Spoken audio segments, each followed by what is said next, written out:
Hello friends, now we are going to start with the dissolution of firm. चलिए start करते हैं। एक एक कॉन्सेप्ट, जितने प्यार से अभी तक सारे कॉन्सेप्ट समझाए उतने प्यार से ये चैप्टर आपको समझाऊंगा। And I promise again you are going to be the king of this chapter. आप ध्यान से वीडियो को सुनो, समझो, and once this video gets completed you will be the master of डीजो। कुछ भी क्वेश्चन आ जाए, आप देखो पिछले बार के एग्जाम में कितना भयंकर क्वेश्चन आया डीजो का, बट जिन बच्चों ने पढ़ा था, समझा था, अच्छे से किया था, कि था क्या डीजो के अंदर, तो बड़े ध्यान से। और वीडियो फॉरवर्ड मत करा करो देखते हुए, पता नहीं कौन सी डिस्कशन निकल जाए और फिर वो एग्जाम में आ जाए। समझ में आई बात? चलिए स्टार्ट करते हैं। डिसोल्यूशन ऑफ फर्म, सबसे पहले नाम से ही पता लगता है डिसोल्यूशन ऑफ फर्म का कि जो हमारी पार्टनरशिप फर्म है वो क्या हो रही है, वाइंड अप हो रही है, बंद हो रही है। That is winding up of partnership firm. आपकी जो पार्टनरशिप फर्म है उसका जो है वाइंड अप हो रहा है, यही मतलब हुआ इसका। अब सबसे पहले डिसोल्यूशन ऑफ फर्म से मिलता जुलता एक और वर्ड है, that is dissolution of partnership. Theory बहुत इंपॉर्टेंट है, ध्यान से देखो। आपको पता है मैं सारी कवरेज लेके चलता हूं। Dissolution of partnership, dissolution of firm और डिसोल्यूशन ऑफ पार्टनरशिप में क्या डिफरेंस होता है? देखो, जब पार्टनरशिप डीड पुरानी पार्टनरशिप डीड कैंसिल होके एक नई पार्टनरशिप बनाई जाती है, उसे बोला जाता है डिसोल्यूशन ऑफ पार्टनरशिप। कि आपकी पुरानी पार्टनरशिप डिसॉल्व हो गई और अब एक नई पार्टनरशिप डीड बन रही। एग्जाम्पल के तौर पर एडमिशन ऑफ पार्टनर। अब बताओ, एडमिशन ऑफ पार्टनर के केस में जैसे ए और बी पार्टनर थे। कौन पार्टनर था? ए और बी। अब ए और बी पार्टनर थे और एक सी नया पार्टनर आ रहा है, तो पहली जो आपकी पार्टनरशिप डीड बनी हुई थी वो किस में बनी थी? ए और बी में। अब जो पार्टनरशिप डीड है वो किस में बनेगी? ए, बी और सी में। तो हुआ क्या, जो आपकी पुरानी पार्टनरशिप डीड थी ए और बी की, वो क्या हो गई, अब खत्म हो गई और एक नई पार्टनरशिप डीड आई ए, बी और सी में। तो जब एक ओल्ड पार्टनरशिप डीड कैंसिल होकर एक नई पार्टनरशिप डीड तैयार होती है, it can be admission of partner, it can be retirement of partner, it can be death of partner, it can be change in profit sharing ratio. In all these cases I will say that's a example of dissolution of partnership, और you can say reconstitution of firm. अगर reconstitution of firm है या dissolution of partnership है, आप दोनों के लिए same words use कर सकते हो। और उसके एग्जांपल्स कौन कौन से दिए फटाफट बताओ? Change in PSR, admission, retirement और डेथ। तो होपफुली आपको समझ में आया डिसोल्यूशन ऑफ पार्टनरशिप क्या होता है। When the old partnership deed is cancelled and in place a new partnership deed is prepared.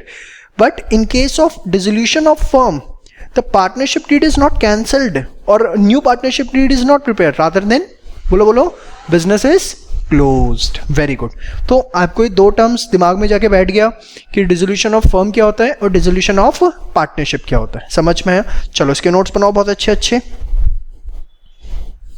Dissolution of partnership क्या होगा इसके अंदर? Old partnership deed is cancelled and in place new partnership deed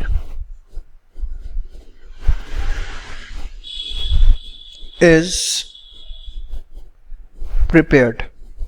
एक new partnership deed हम बनाते हैं, ठीक है। तो इसका एग्जाम्पल अगर मैं दूं, तो जितना भी आपका रिकॉन्स्टिट्यूशन ऑफ फर्म है, वैसे इसी को ही बोलते हैं रिकॉन्स्टिट्यूशन ऑफ फर्म, जितने भी आपने पढ़े, कौन कौन से पढ़े बताओ, फटाफट बताओ, अच्छे बच्चों की तरह। नहीं बताओगे अच्छे बच्चों की तरह? हैं, अच्छे बच्चे हो तुम लोग। Change in profit sharing ratio, admission, retirement और डेथ ऑफ पार्टनर। ये तीनों के लिए मैंने कॉमन लिख दिया।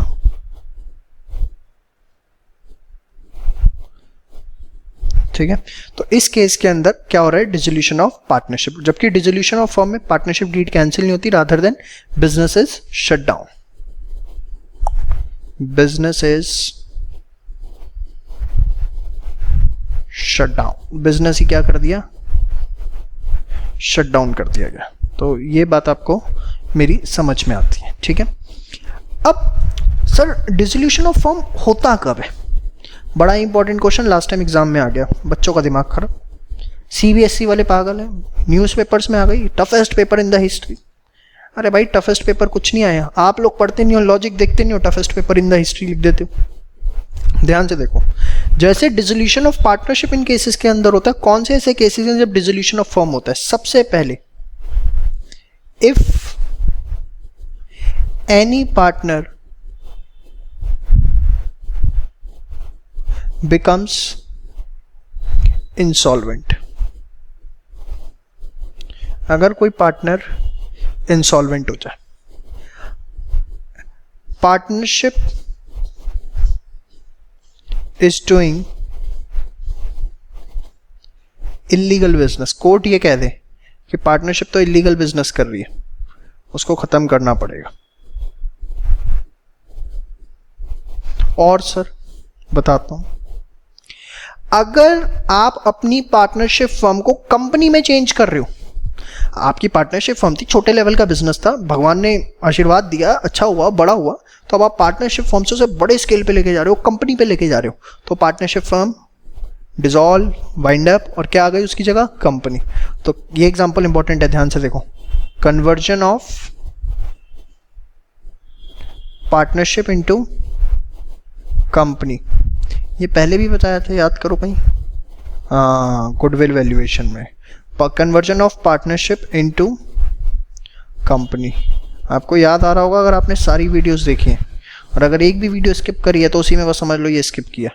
Conversion of partnership into company, या पार्टनरशिप फर्म को किसी कंपनी ने परचेज कर लिया।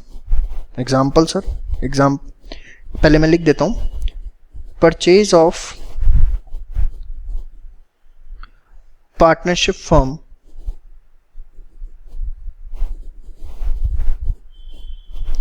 by company। सपोज मैं अपने इंस्टीट्यूट का एग्जांपल लेता हूं, ग्रूमिंग एजुकेशन एकेडमी, कभी गूगल पे डाल के देखना, मिलेगी आपको। अब सपोज ग्रूमिंग एजुकेशन एकेडमी में सपोज हम तीन पार्टनर हैं, सपोज ए बी सी, ठीक है, हम तीनों पार्टनर हैं किसमें, ग्रूमिंग एजुकेशन एकेडमी में, ठीक है। अच्छा एक और बात, देखो वीडियो पसंद आती है ना, झूठ तो नहीं बोल रहे, तो ये वर्ड ना जब डालोगे गूगल पे तो साइड में ना गूगल रेटिंग मांगता है, थोड़ी सी रेटिंग वेटिंग दे देना, कुछ अच्छी अच्छी बातें लिख देना, ठीक है, पॉजिटिव वाली लिखना, पॉजिटिव वाली मतलब जो लगता है एकदम, हाँ कुछ ये नहीं कि आर्टिफिशियली सर को खुश करने के लिए, जो आपको लगता है वो लिखो, उसकी रेटिंग करना ग्रूमिंग एजुकेशन की। फेसबुक पे पेज पे भी जाकर आप इसे क्या बोलते हैं, लाइक कर सकते हैं, फेसबुक पे हमारा पेज है ग्रूमिंग एजुकेशन का। चलो grooming education academy ABC 3 partner है। अब ये जो 3 पार्टनर हैं, हमें गूगल से एक ऑफर आया, गूगल आपको पता है कि भैया आप लोगों की कंपनी जो है हम परचेज करें, आपकी जो पार्टनरशिप फर्म है वो कौन परचेज करना चाहता है, गूगल। हमने कहा जी क्या बात है, इतने अच्छे दिन हमारे, अच्छा खासा पैसा देंगे, गूगल वाले खरीद रहे हैं। अपनी पार्टनरशिप फर्म को हमने गूगल को बेच दिया, तो हमारी पार्टनरशिप फर्म जो है वो क्या हो गई, डिसॉल्व हो गई। Now it has been taken over by the company.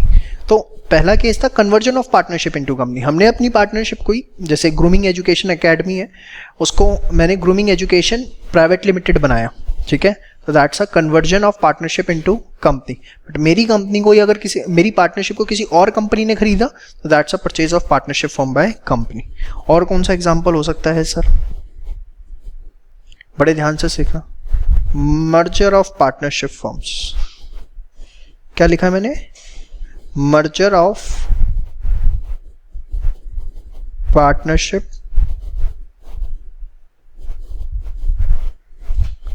Firm. ये क्या है सर, ध्यान से समझो।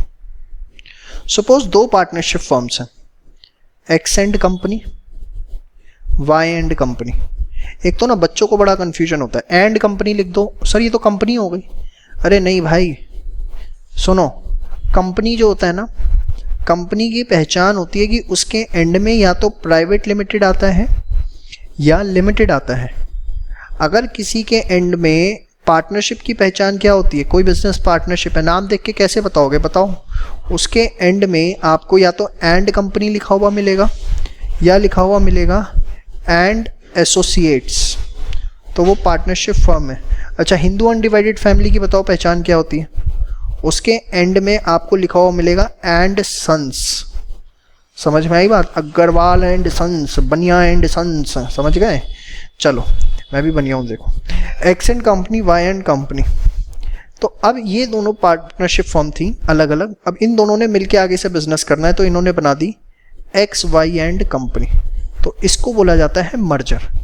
तो अब होगा क्या, एक्स एंड कंपनी भी डिसॉल्व हो जाएगी, whereas Y and company भी क्या हो जाएगी, डिसॉल्व हो जाएगी, और एक नई पार्टनरशिप फर्म बनी एक्स वाई एंड कंपनी। ठीक है, तो ये केसेस आपसे एग्जाम में पूछे जाते हैं कि कौन से ऐसे केसेस हैं जिसमें डिसोल्यूशन ऑफ फर्म होता है। ये मैंने आपको बताया था, लिस्ट द केसेस, क्वेश्चन करवाया था अगर आपको याद हो, list the cases other than admission, retirement and death as well as change in PSR where computation of goodwill is required. तो in these cases we need the computation of goodwill. ये goodwill के अंदर जो case हुआ था कि at the time of conversion of partnership into company, at the time of purchase of partnership firm या merger of partnership, लिख दूं मैं वो क्वेश्चन जो एग्जाम में भी आ सकता है आपसे, और पहले कवर अप किया हुआ है जहाँ तक मुझे याद है, नहीं किया हुआ तो चलो देख लो। List the cases other than reconstitution of firm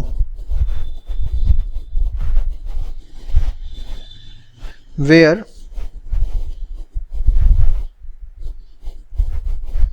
goodwill computation is required। ये क्वेश्चन आपसे एग्जाम में पूछा जा सकता है 3 नंबर का। ठीक है, तो इसके अंदर आपको लास्ट के 3 केसेस लिखने हैं, कौन कौन से, कन्वर्जन टू कंपनी वाला, परचेज बाय कंपनी वाला, पूरा पूरा लिखना है, अभी मैं शॉर्ट में लिख रहा हूँ, और तीसरा कौन सा, मर्जर। ठीक है, ये क्वेश्चन इंपॉर्टेंट है। या एक क्वेश्चन पूछा जा सकता है, list the cases where dissolution of firm is compulsory required. समझ में आया? तो ये चीज़ें आपको अपने एग्ज़ाम के लिए बहुत अच्छे से प्रिपेयर करनी है।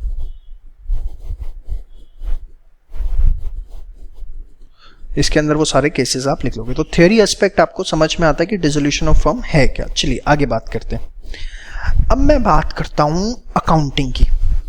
अभी तो आपको मैंने मीनिंग समझाया है सिर्फ, अब मैं बात करता हूँ अकाउंटिंग की। Accounting for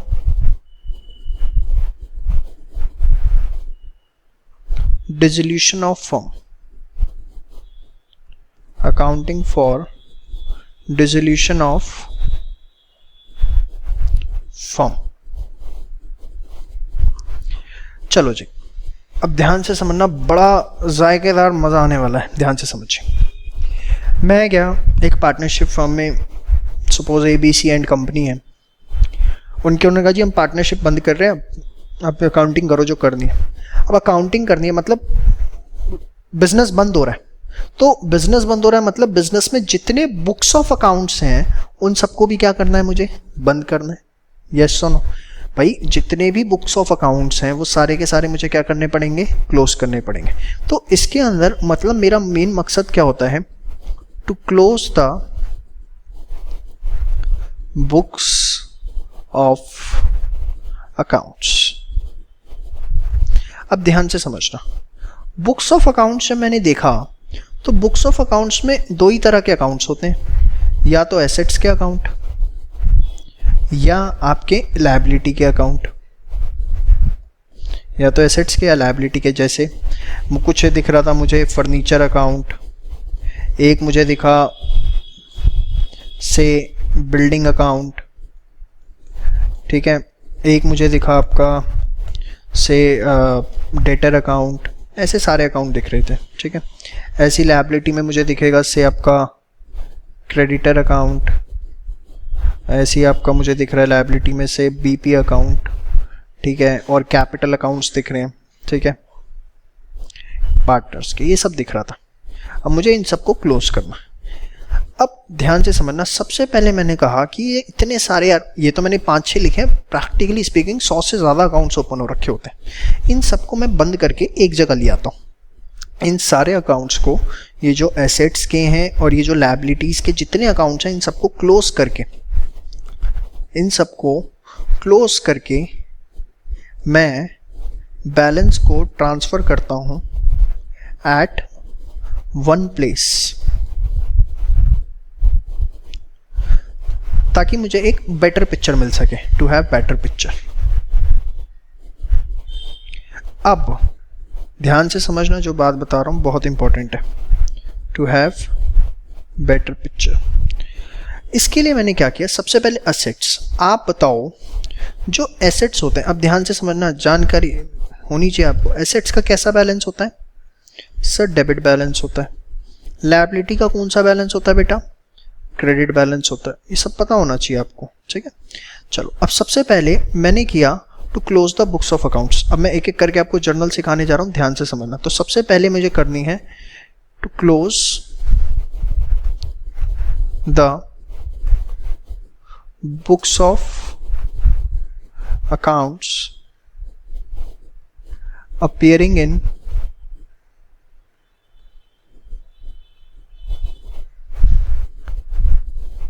to close the books of accounts appearing in, बस इतना ही करो आप, इन हटाओ, ये जितने भी बुक्स ऑफ अकाउंट्स देख रहे हैं उन्हें क्लोज करना। अब सबसे पहले असेट्स। असेट्स का क्या बैलेंस होता है? डेबिट। अब डेबिट बैलेंस को खत्म करना है अगर, तो क्या करते हैं बताओ? क्रेडिट। तो मैंने क्या किया, असेट्स को क्रेडिट कर दिया टू असेट्स अकाउंट, ठीक है। और इसको मैं ले जाता हूं एक न्यूली ओपन अकाउंट, जिसको मैंने नाम दिया रियलाइजेशन। क्यों नाम दिया रियलाइजेशन सर? और कोई नाम रख देते, रीवैल्यूएशन रख देते। अरे बेशर्मो, मैं पार्टनरशिप फॉर्म बंद करने जा रहा हूँ, चीज़ों को निपटाने जा रहा हूँ, असेट और लायबिलिटी सबको ख़त्म करने जा रहा हूँ। ख़त्म, निपटाओ, निपटाना मतलब रियलाइज़ करो, तो इसीलिए नाम पड़ा रियलाइजेशन अकाउंट। और रियलाइजेशन अकाउंट जो वर्ड है ये आया आपके रियलाइजेशन कॉन्सेप्ट से, जो आपको 11th में याद हो। रियलाइजेशन कॉन्सेप्ट क्या कहता था कि एनी प्रॉफिट और loss should be recognised when, याद आ रहा है? कुछ नहीं आ रहा? कि कोई भी प्रॉफिट या लॉस, जैसे बिल्डिंग अगर 10 लाख की है और वो 15 लाख की हो गई, तो क्या प्रॉफिट रिकॉर्ड कर देंगे? नहीं, जब तक रिकॉर्ड नहीं करेंगे जब तक ये एक्चुअली सेल नहीं हो जाता। ये सारी बातें होती थी रियलाइजेशन कॉन्सेप्ट क्लास 11th में, तो वहीं से ये वर्ड रियलाइजेशन आया। चलो लीव इट, मेन पॉइंट पे आते हैं। तो सारे असेट्स को क्लोज करने के लिए, असेट का डेबिट बैलेंस है इसलिए क्रेडिट किया, और रियलाइजेशन अकाउंट आपका डेबिट हुआ। अब इसके बाद लायबिलिटीज का क्रेडिट बैलेंस है, तो उसको क्लोज करने के लिए इसके बेशक ट्रांसलेशन लिख लो, being assets accounts are closed, ठीक है। ऐसी अब लायबिलिटी का क्रेडिट बैलेंस है, तो उसके लिए मैंने क्या किया, debit, liability account debit to realisation account, ठीक है। मतलब being liability account are closed. अब ध्यान से समझना एक एक बात जो मैं आपको बताने जा रहा हूं। Suppose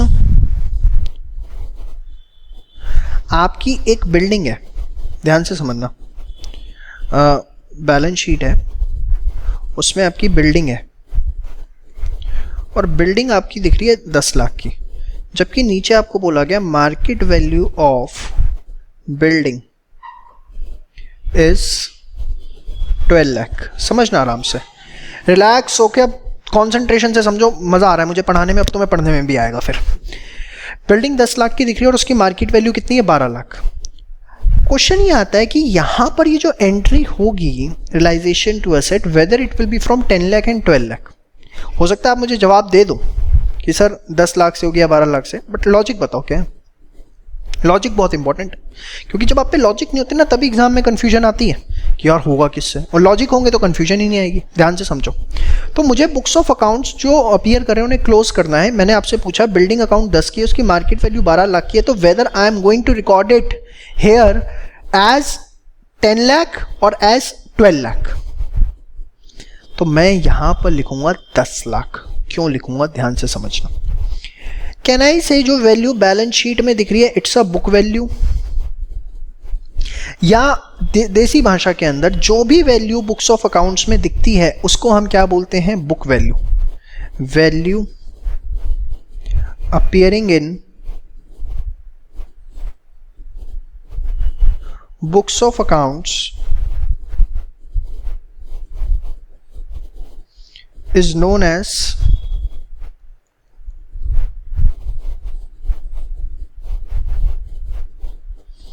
book value. जो वैल्यू बुक्स ऑफ अकाउंट्स के अंदर दिखती है हम उसको क्या बोलते हैं, बुक वैल्यू। और यहां हम कर किसको क्लोज रहे हैं बताओ, किस लिए कर रहे हो एंट्री, ये कर रहे हैं sir to close the books of accounts. तो अगर हम यहां बुक्स ऑफ अकाउंट्स को क्लोज करने के लिए कर रहे हैं और बुक्स ऑफ अकाउंट्स में हमें क्या दिखती है, बुक वैल्यू, तो बताओ ये दोनों एंट्रीज जो होंगी, ये दोनों एंट्रीज जो होंगी वो किससे होंगी सर, ये दोनों एंट्रीज होंगी बुक वैल्यू से। समझ में आई बात। किसी भी तरीके का मार्केट वैल्यू का यहां पर कोई लेना देना नहीं है, क्योंकि this entry has been recorded with the purpose to close the books of accounts and the value which is appearing in the books of accounts is known as book value, not the market value. समझ में आ गई ना। अब ध्यान से समझो, एक word होता है अनरिकॉर्डेड असेट। समझते चलो, मजा आ रहा है। अनरिकॉर्डेड असेट,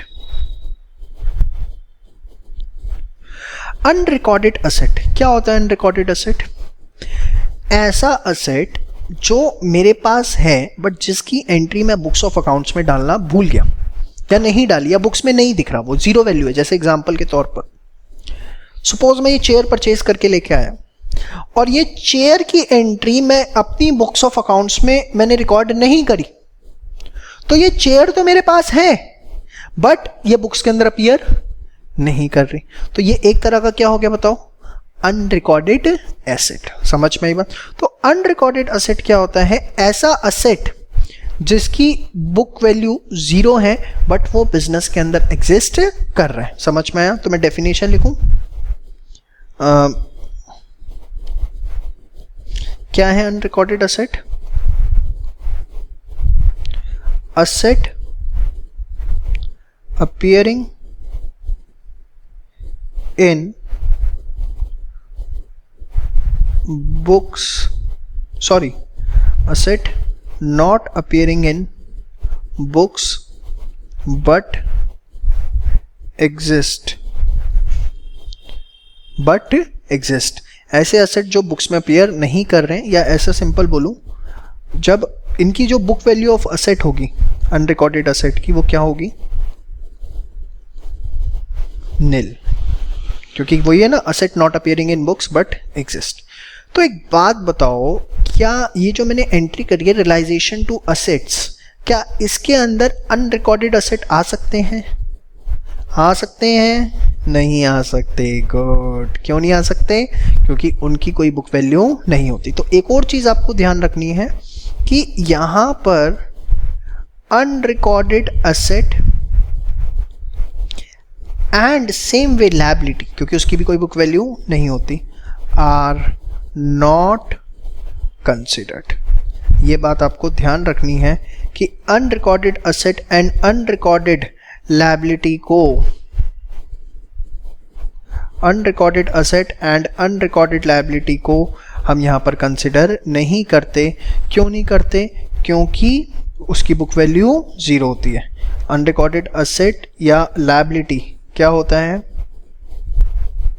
ऐसी लायबिलिटी एसेट जो कि बुक्स में अपीयर नहीं करते बट एग्जिस्ट करते हैं, ऐसे असेट्स और लायबिलिटी की जो बुक वैल्यू होती है वो क्या होती है, नील होती है। यहाँ तक आपको समझ में आ गया। अब हुआ क्या, जितने भी बुक्स में असेट्स दिख रहे थे, लायबिलिटीज दिख रही थी, वो सारी की सारी मेरे पास आ चुकी हैं। और कहाँ आ चुकी हैं, मेरे घर पे। कहाँ पर, रियलाइजेशन अकाउंट के अंदर। अब मैं एक एक करके सारे असेट्स को बेचना स्टार्ट करता हूँ। समझ में आई बात, आइए। तो step 2, that is realisation of assets.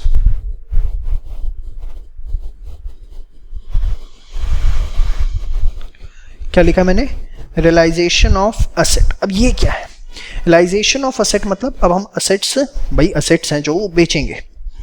अब ध्यान से समझना, बड़े आराम से। सबसे पहले रियलाइजेशन ऑफ असेट, असेट बेचेंगे, पैसा आएगा या नहीं आएगा, आएगा। तो असेट बेचने से पैसा आया तो मैंने लिख दिया कैश या बैंक अकाउंट डेबिट, कैश या बैंक अकाउंट डेबिट, ठीक है। अब असेट मेरे पास से, सॉरी पार्टनरशिप फर्म के पास से चला गया, तो कायदे से हम क्या करते हैं, असेट कम हो गया तो असेट को क्रेडिट कर देते हैं। बट हम यहाँ असेट नहीं लिखेंगे क्योंकि असेट का सारा बैलेंस अब कहाँ ट्रांसफर हो चुका है, रियलाइजेशन अकाउंट में। समझ में आई बात। तो हम एंट्री लिखेंगे कैश या bank account debit to realisation,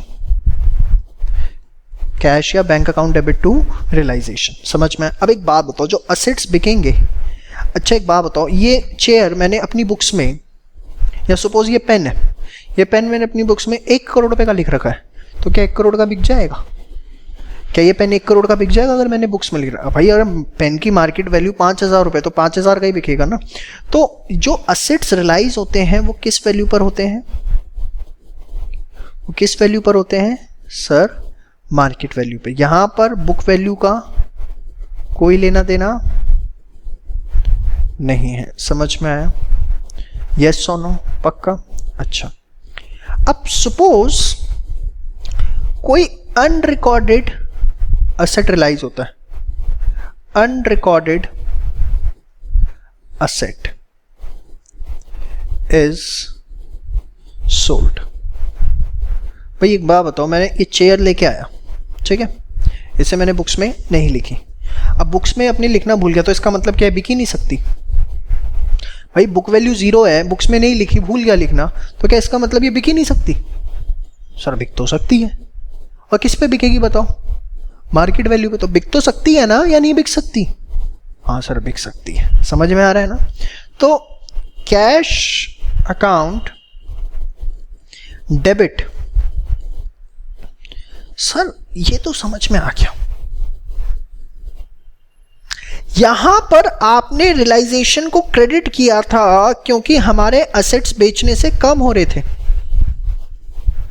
यहां पर भी आप कहते हो कि चलो आपने एक बार के लिए रियलाइजेशन लिख दिया। बेटा ध्यान से समझना, ये बातें ऐसे नहीं पता लगती, बड़ी इन डेप्थ रिसर्च करिए, उसके बाद मैं आपको बता पा रहा हूं। ध्यान से समझिए, यहां तो आपका असेट कम हो रहा था, आपने रियलाइजेशन को क्रेडिट कर दिया। यहां पर भी आपने रियलाइजेशन क्रेडिट कर दिया, और से मैं कहता हूं क्योंकि असेट बिका है तो असेट्स कम हो रहे हैं। बट ये तो एक अनरिकॉर्डेड असेट था, मतलब इसकी कोई बुक वैल्यू ही, बुक्स में ये एग्जिस्ट ही नहीं करता था, इसकी नो एग्जिस्टेंस इन बुक्स। तो फिर आप इसके लिए क्रेडिट कर रहे हो रियलाइजेशन को। आप ये कैसे कह सकते हो कि असेट कम हो रहा है इसलिए मैं रियलाइजेशन को क्रेडिट कर रहा हूं? आप मेरी बात समझ रहे हो? यहां तो समझ में आता है, एक रिकॉर्डेड असेट था, मेरी बुक्स में दिख रहा था, वो बिका, मैंने उसे खत्म किया, वो क्रेडिट हो गया, और असेट अकाउंट ना होकर रियलाइजेशन हुआ क्योंकि सारे असेट रियलाइजेशन में ट्रांसफर थे। बट यहां पर उसे आप रियलाइजेशन को क्रेडिट क्यों कर रहे हो? और अगर आप ये कहते हो कि असेट कम हो गए बेटा अनरिकॉर्डेड असेट बेचने से, तो मैं सर आपसे ये पूछना चाहता हूं, वो असेट तो बुक्स में कभी एग्जिस्ट ही नहीं करता था। समझ में आया? मैं इसलिए यहाँ इसलिए क्रेडिट नहीं कर रहा क्योंकि एसेट कम हो रहे हैं, यहाँ मैं इसे क्रेडिट कर रहा हूँ in the category of income. कैसे सर? लो बता देता हूँ। इस चेयर की बुक वैल्यू कितनी है? 0। अब सपोज ये 20,000 की बिक गई, अब इसकी बुक वैल्यू 0 है और ये 20,000 की चेयर बिक रही है, तो 20 का 20,000 बुक मेरे लिए अकाउंट्स के पॉइंट ऑफ व्यू से प्रॉफिट है या नहीं? भाई एक बात बताओ, जिसकी बुक वैल्यू 0 है और अगर मुझे उसकी सेल्स वैल्यू 20,000 रुपये मिल जाती है, तो बताओ इसमें आप मेरे को प्रॉफिट कितना बताओगे? कहोगे सर पूरा का पूरा 20,000। तो मैं इसे यहाँ जो क्रेडिट कर रहा हूँ, नॉट इन द कैटेगरी कि मेरे असेट कम हो रहे हैं, जस्ट इन द कैटेगरी, क्योंकि वो मेरे लिए क्या है बेटा? इनकम है। तो चाहे रिकॉर्डेड असेट बिके चाहे अनरिकॉर्डेड असेट बिके, एंट्री तो होगी cash account debit to realisation, but there is a difference. अगर असेट रिकॉर्डेड असेट बिक रहा है तो मैं रियलाइजेशन क्रेडिट कर रहा हूं क्योंकि मेरे असेट कम हो रहे हैं, जबकि अगर मेरा अनरिकॉर्डेड असेट बिक रहा है तो मैं रियलाइजेशन क्रेडिट कर रहा हूं क्योंकि वो मेरे लिए इनकम है। समझ में आ रही है आपको बात? नहीं आ रही? देखो बेटा समझना पड़ेगा, कॉन्सेप्ट पे टाइम लगा दो। सच बात बता रहा हूं, एग्जाम की औकात नहीं है, फिर आप एकदम फ्री हो जाओगे। आपका जो खेलना कूदना बंद रखा है ना वो चालू हो जाएगा, क्योंकि आपकी रिवीजन कम हो जाएगी ना। आप रटते हो चीजों को, बार बार देखते हो एक ही चीज, पढ़ इतना नहीं करना। देखो मैंने अपने सारे बाल उड़ा दिए मेहनत करके, कर ली रिसर्च, तुम उसको एंजॉय करो बस, वीडियो देखो, समझो बस, नोट्स बनाओ, खत्म। फिर कोई भी क्वेश्चन, और क्वेश्चन कौन से? जो सीबीएसई में आया, सिर्फ वो प्रैक्टिस करने और कुछ नहीं करने। किसी भी बुक में उठाओ, सीबीएसई के क्वेश्चंस प्रैक्टिस करो बस, जो सीबीएसई एग्जाम में आए, और कोई प्रैक्टिस करने की जरूरत नहीं। समझ में आई? और आराम से रिलैक्स होकर देखो। और हाँ, मेरी एक बात, keep sharing the videos, keep sharing the videos again and again and again and again. जो भी WhatsApp group, school group, Facebook, सब पे वीडियोस को प्लीज शेयर करो प्लीज। इस मेरे एजेंडे को कि एक qualitative education to every student पहुंचनी चाहिए। और अपने दोस्त से रिक्वेस्ट करो कि वो उसे आगे और शेयर करे अगर उसे पसंद आ रही है। तो मुझे पता है आपके रिस्पॉन्स आ रहे हैं, आप शेयर कर रहे हैं, मुझे दिख रहा है, बस प्लीज इसको रोकना नहीं है, इसको आगे बढ़ाते चलना है हर बच्चे तक, एवरी स्टूडेंट ऑफ इंडिया। ये वीडियोस हमें पहुंचानी है। और एक जब हम चीज़ों को कॉन्सेप्ट से पढ़ना शुरू कर देते हैं, आप देखो कितना मज़ा आता है। एक अलग ही चीज़ परमानेंटली अब आपके दिमाग में जाके बैठ गया। We are closing the books of accounts. Assets को सबसे पहले खत्म करना है, लायबिलिटी। असेट का डेबिट बैलेंस होता है, तो पहली एंट्री रियलाइजेशन टू असेट, दूसरी एंट्री क्या डाली? Liability to realisation. स्टेप 2 में असेट्स को रियलाइज कर रहे हैं। रिकॉर्डेड असेट है cash to realisation, unrecorded asset है कैश टू रियलाइजेशन, बट दोनों में रियलाइजेशन क्रेडिट हो रहा है। वहां इसलिए हो रहा है क्योंकि असेट्स कम हो रहे हैं और यहाँ पर क्योंकि ये इनकम है। अब चलो मैं एक छोटा सा बात और बताता हूँ, ध्यान से समझना। थोड़ी वीडियो बड़ी बना रहा हूँ, जानबूझ के बना रहा हूँ, पक्को मत, बहुत अच्छा चैप्टर है। मैं देखता हूँ बच्चे रटते हैं, मेरे को ना बड़ा दुख होता है। मैं 2-3 स्कूलों में सेमिनार लेने के लिए गया, देखा क्या हो रहा है यार, ऐसे रटवाया जा रहा है कि रियलाइजेशन अकाउंट ये यहाँ आएगा, ये आएगा, ये आएगा, ये आएगा। क्या बच्चे वो आगे जाके कुछ करेंगे? जब तक आप चीज़ों को समझोगे नहीं, आपके दिमाग का एनालिटिक्स नहीं खुलेगा, आप चीज़ों को एनालाइज नहीं कर पाओगे। और आज आप छोटी जॉब को एनालाइज नहीं कर पा रहे हो, छोटे से कॉन्सेप्ट को एनालाइज नहीं कर पा रहे हो, तो आगे जाके बड़ी पोस्ट क्या संभालोगे आप? फिर वही क्लर्क बन के रह जाओगे, 25-30-50 हज़ार की नौकरी। ये जो एनालिसिस पावर खुलती है ना, ये यहीं से खुलनी शुरू होती है जब आप सोचना शुरू करते हो। आज यहाँ सोचोगे तभी तो आगे जाके सोच पाओगे। इसलिए प्लीज स्टॉप क्रैमिंग, रटना छोड़ दो, सिर्फ फोकस ऑन कॉन्सेप्ट। थोड़ा सा दिल में दिमाग पे जोर पड़ेगा, लेकिन once you will start learning the concept, you will start loving the studies, that's my promise. चलिए आइए, एक जो मैं आपको बात बताने जा रहा था वो ये कि सपोज ये डाउट आपके मन में नहीं आया तो मैं रेज कर रहा हूं। सपोज सर बैलेंस शीट है, उसमें बिल्डिंग दिख रही है 10 लाख की, ठीक है, और नीचे लिखा हुआ है building is sold at 12 lakh, ठीक है सर। तो आपने क्या किया, आपने एंट्री डाल दी कैश डेबिट 12 लाख टू, या शुरू से ही एंट्री डाल देता हूँ एक एक। पहले आपने क्या किया होगा सर, बिल्डिंग को आप रियलाइजेशन में लेके गए, मतलब आपने पहली एंट्री करी रियलाइजेशन टू बिल्डिंग, और फिर आपने 10 लाख 10 लाख, ये फर्स्ट वाली एंट्री है बुक वैल्यू, यही करी ना बेटा, और फिर आपने एंट्री डाल दी cash account debit to realisation 12 lakh 12 lakh. Sir 2 lakh रुपए का प्रॉफिट हुआ, 10 की चीज अगर 12 में बिकी, वो प्रॉफिट का है, वो तो आपने रिकॉर्ड ही नहीं करे। लिखो ना profit on sale of asset. मेरा डाउट समझ रहे हो? मैंने आपसे पूछा यहां पर why profits are not recognized, why profits are not recognized। यहां पर आपने प्रॉफिट्स को रिकॉग्नाइज क्यों नहीं किया? क्वेश्चन समझ में आया? आओ अब जवाब देता हूं। आप एक बात बताओ जरा, आप यहां रियलाइजेशन अकाउंट बनाओ। अगर आप यहां रियलाइजेशन अकाउंट बनाते हो, ध्यान से समझना, आपकी भाषा में आपको समझा रहा हूं। डेबिट में यहां पे मैंने लिखा बिल्डिंग, कितना 10 लाख। क्रेडिट में लिखा कैश, रियलाइजेशन क्रेडिट हो रहा है ना, कितना 12। ध्यान से समझना, क्रेडिट डेबिट, ये डेबिट हो रहा है, ये क्रेडिट हो रहा है। अब आप सबसे पहले तो ये समझो, एक तो ये भी बच्चों को समझ में नहीं आता, ध्यान से समझना। अगर मैं पूछूं इस अकाउंट के अंदर डेबिट बैलेंस बच रहा है या क्रेडिट बैलेंस बच रहा है? इस अकाउंट के अंदर बच रहा है क्रेडिट बैलेंस।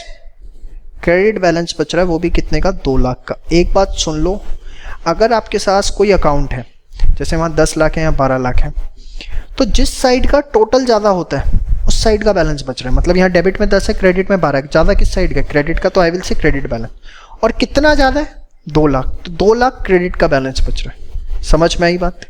कैसे बैलेंस बोला जाता है? वट यू विल से, इस अकाउंट के अंदर क्रेडिट बैलेंस बच रहा है 2 लाख का। अच्छा रुको, सपोज यहां पर 70 दिख रहा है और यहां पर 40 दिख रहा है, तो what you will say, sir इस अकाउंट के अंदर डेबिट बैलेंस बच रहा है कितने का? 30 का। समझ में आई बात? चलिए, अब 10 लाख की बिल्डिंग है, आपने उसे 12 लाख रुपए में बेचा और 2 लाख का क्रेडिट बैलेंस बच रहा है। ये 2 लाख रुपए का ही तो प्रॉफिट है। आप देखो 10 लाख की चीज कितने के बेची? 12 लाख। तो आप बताओ प्रॉफिट कितने के आते हैं? 2 लाख के। और प्रॉफिट का जो है आप क्या करते हो? क्रेडिट। यस और रियलाइजेशन अकाउंट आपके प्रॉफिट और लॉस को ऑटोमेटिकली रिकॉर्ड कर देता है, इसलिए आपको सेपरेटली प्रॉफिट या लॉस रिकॉग्नाइज करने की जरूरत नहीं है। आप देख रहे हो, आपने यहाँ बुक वैल्यू लिखी, यहाँ क्या लिखी? Market value. अपने आप आ गया 2 लाख का credit, and this is nothing but the profit. समझ में आई? तो एक बात, बेशक आप इस एग्जाम्पल को, मुझे लगता नहीं वैसे नोट डाउन करने की जरूरत है, बट अगर आपको लगता है कि आपको नोट डाउन करना है तो मोस्ट वेलकम, आप इसे नोट डाउन कर लो। तो can I write down no profit slash loss is separately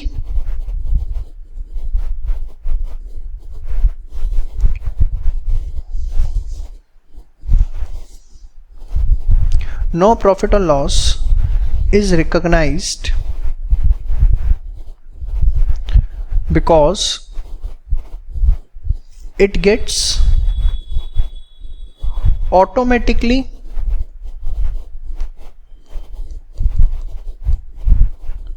adjusted in realization account। बात समझ में आ गई यहां तक? कोई डाउट है? सच सच बताओ, दिल पे हाथ रख के। पक्का शेयर करोगे ना वीडियो? देखो एक चीज मांग रहा हूँ सिर्फ, गुरु दक्षिणा में। हाँ, वीडियो शेयर करते रहो हर बच्चे तक, हर बच्चा आगे जितने बच्चों को फैला सकता है फैलाए। अगर वो भी पसंद आती है तो, पसंद नहीं आती तो मुझे फीडबैक भेजो कि सर आपकी वीडियो पसंद नहीं आई, आप इसे ऐसे सुधारो, वो भी सुधारूंगा, लेकिन मकसद में जुड़ना है आपको। आई अब तो असेट रियलाइज होने की एंट्री समझ में आ गई, ये था रिकॉर्डेड और ये था अनरिकॉर्डेड। अगर मैं इसी में लिखूं तीसरा पार्ट, स्टेप अभी स्टेप 2 ही चल रहा है, उसमें ये ए एंट्री थी आपकी, ये आपकी बी एंट्री थी, अनरिकॉर्डेड असेट की। अब मैं बात करने जा रहा हूं सी की। Asset is taken over bye partner. Partner ने कहा इधर ले आओ असेट, मुझे चाहिए। पार्टनर असेट टेक ओवर कर रहा है, जो मर्जी करे, हमें क्या, हमें तो एंट्री करनी है। क्यों भाई? असेट कम हो रहा है तो टू रियलाइजेशन, हाँ या ना?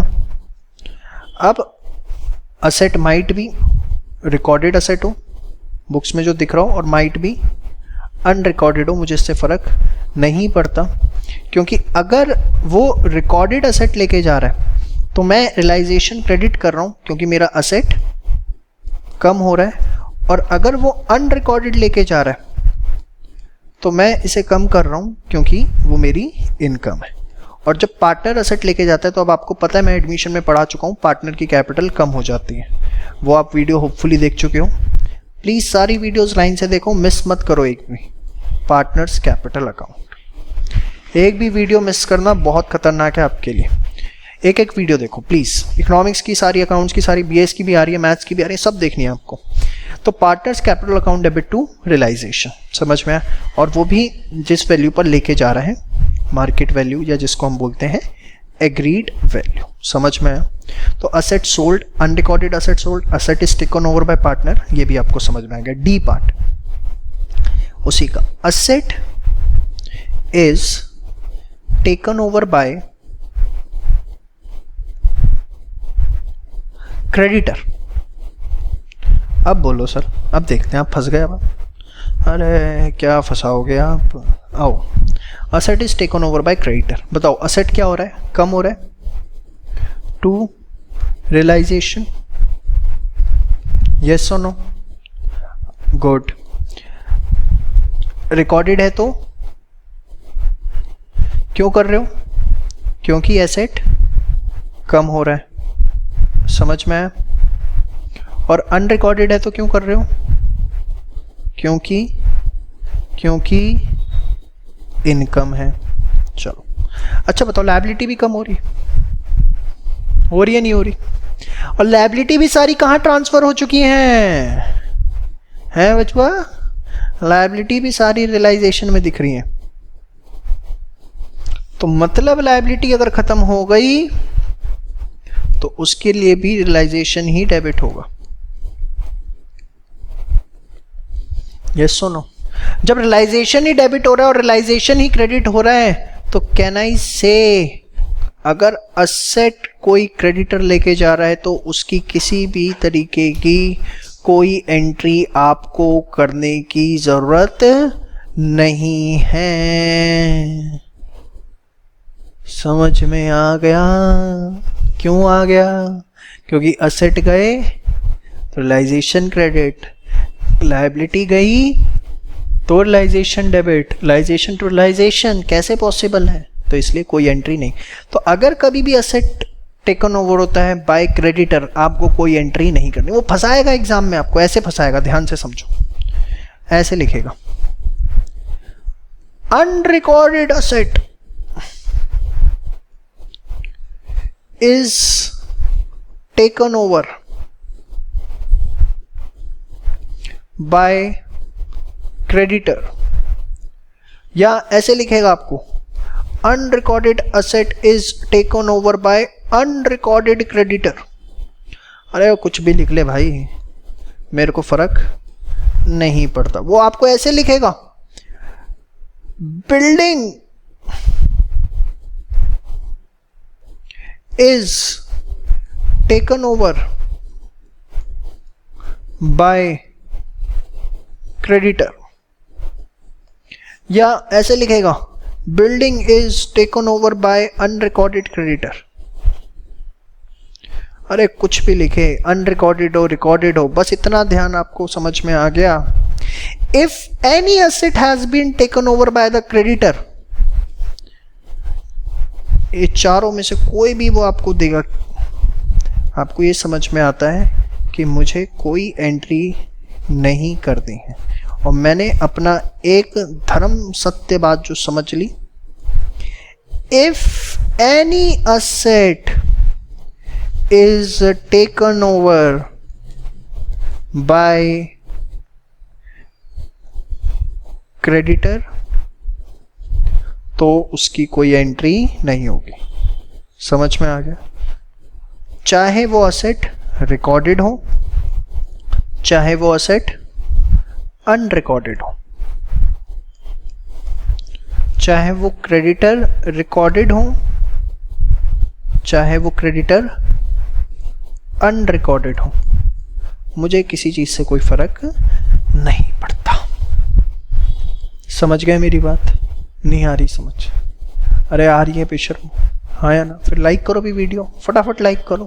हाँ गुड। अब तो आपको यहां तक कैसे बुक्स क्लोज करनी है और कैसे असेट्स में 4 चीजें, बिक जाएगा, पार्टनर लेके जाएगा या क्रेडिटर लेके जाएगा, वो सारी बातें मैंने आपको सिखा दी। समझ में आ गया यहां तक? अब इसके बाद जो बात आती है हमारी, that is step 3, realisation of liability. Liability खत्म हो रही है। अब केस 1, पेमेंट ऑफ, चलो फटाफट बताओगे अब आप ये, payment of recorded liability. Recorded मतलब जो बुक्स में दिख रही है। क्या होगा सर? कैश चला गया और लायबिलिटी खत्म हो रही है। लायबिलिटी क्योंकि कम हो रही है तो हम अपने रियलाइजेशन को डेबिट करेंगे, क्योंकि हमारी लायबिलिटी सारी वहीं दिख रही थी। Realisation account debit to cash. Payment of unrecorded liability. Payment of unrecorded liability, इसमें भी क्या होगा सर? Realisation to cash. चलो बताओगे मुझे आंसर? क्वेश्चन पूछूं? पूछने दो भाई। यहां डेबिट हुआ क्योंकि लायबिलिटी कम हो रही है, बुक्स में दिख रही थी, और यहां पर ये क्रेडिट हुआ क्योंकि असेट्स कम हो रहे थे। यहां भी असेट्स कम हो रहे हैं। यहां बताओ रियलाइजेशन डेबिट क्यों हो रहा है? क्यों हो रहा है रियलाइजेशन डेबिट? क्योंकि ये लॉस है। क्या लायबिलिटी कम हो रही है? नहीं। अरे भाई अनरिकॉर्डेड है, कैसे लिख दूं लायबिलिटी कम हो रही है? यहाँ इसलिए डेबिट हो रही है क्योंकि लॉस है। Liability taken over bye partner. Partner कह रहा है मैं पे कर दूंगा, छोड़ो तुम्हारे बस की नहीं है। तो liability taken over bye partner. बस अगर पार्टनर लायबिलिटी को टेकन ओवर कर रहा है, पार्टनर लायबिलिटी को टेकन ओवर कर रहा है, तो बताओ क्या होगा? लायबिलिटी कम हो रही है, गुड, रियलाइजेशन डेबिट। और आपको पता है उस केस में हम पार्टनर अकाउंट को क्या करते हैं? पार्टनर्स कैपिटल को क्रेडिट। और ये मैं आपको उसमें एडमिशन में ऑलरेडी समझा चुका हूँ। ठीक है, इसीलिए बार बार कह रहा हूँ सीक्वेंस में सारी वीडियोस देखते हुए आओ, समझ में। और ये किस वैल्यू पर होगा? Agreed value. और अगर asset taken over bye creditor है उसका क्या होगा? वो मैं ऑलरेडी लास्ट इसमें कवर अप कर चुका हूँ। तो यहाँ तक मैं आपका जरा एक बार फर्स्ट पार्ट ओवर करता हूँ, बाकी चीज़ें नेक्स्ट पार्ट के अंदर बताऊँगा। ठीक है, बाहर स्टूडेंट्स घूर घूर के देखना है, हमें भी पढ़ा दो थोड़ा सा। ठीक है, और वीडियो पसंद I like, subscribe and please humble request share it. Facebook पे इतनी बातें शेयर करते हो, ये भी शेयर करो। व्हाट्सएप ग्रुप जितने हैं बार बार शेयर करो, डेली गुड मॉर्निंग की तरह शेयर करो कि you have to watch this.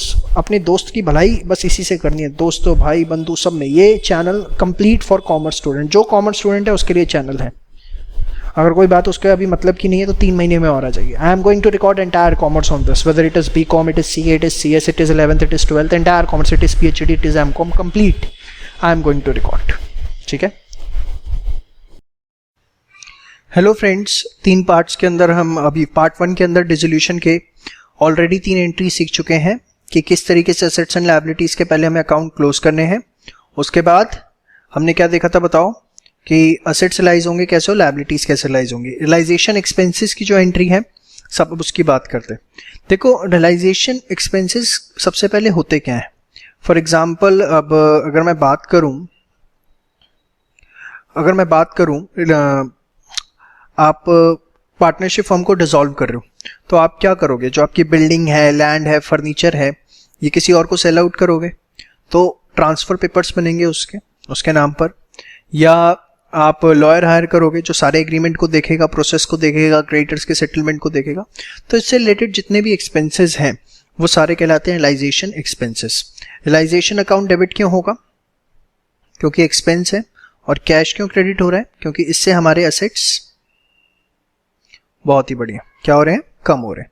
तो आपको समझ में आ गया हमारी एंट्री क्या होगी? Realisation to cash. लेकिन अब ध्यान से समझना जो मैं बात बताने जा रहा हूं। इफ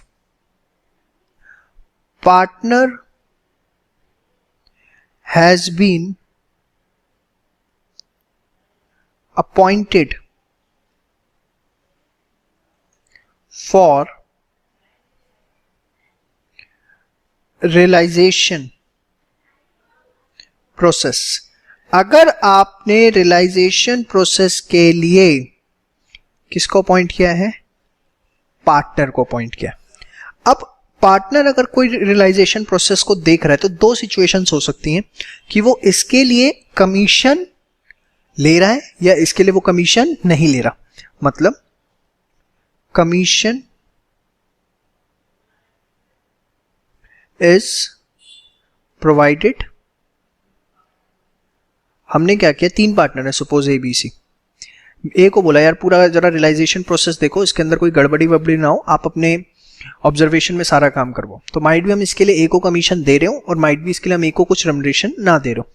कमीशन इज प्रोवाइडेड और कमीशन इज नॉट प्रोवाइडेड। ध्यान से देखिए, अगर आप पार्टनर को कमीशन दे रहे हो रियलाइजेशन प्रोसेस देखने के लिए, partner has been appointed for realisation process and हम उसे कमीशन दे रहे हैं, तो जो भी रियलाइजेशन के एक्सपेंसेस हैं वो पार्टनर की पर्सनल रिस्पॉन्सिबिलिटी है, that will not be borne by the firm. बड़े ध्यान से सुनना, all realisation expenses are personal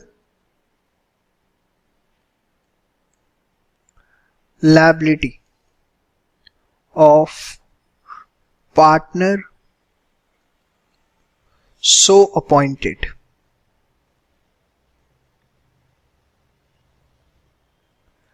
Until and unless otherwise specified. अब इसका क्या मतलब है? ध्यान से समझो।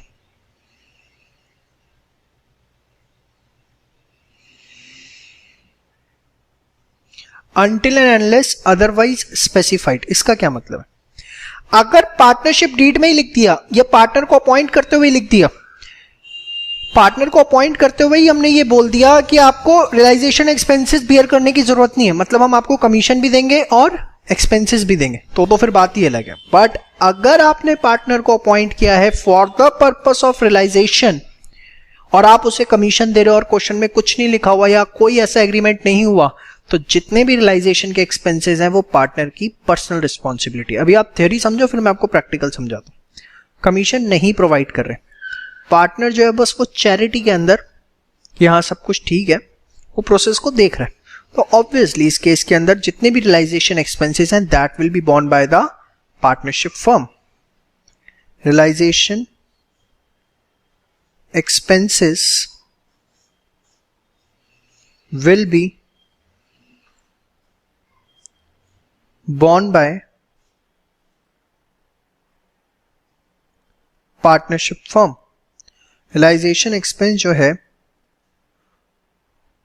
वो partnership firm, realisation expenses partnership firm जो है वो बॉर्न करेगी। अब इसका हमारी अकाउंटिंग पे क्या फर्क पड़ेगा, ध्यान से समझो। सबसे पहले अगर हम कमीशन दे रहे हैं पार्टनर को, पार्टनरशिप फर्म के लिए ये एक एक्सपेंस है, यस और नो, तो एंट्री क्या होगी? ध्यान से समझना, for providing commission.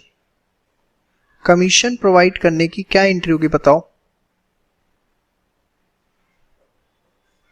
Sir commission provide करने के लिए क्या एंट्री होगी? फर्म के लिए एक्सपेंस है, रियलाइजेशन अकाउंट डेबिट, और इससे पार्टनर की कैपिटल बढ़ गई क्योंकि उसे तो कुछ मिल ही रहा है, कैपिटल हमने बढ़ा दी।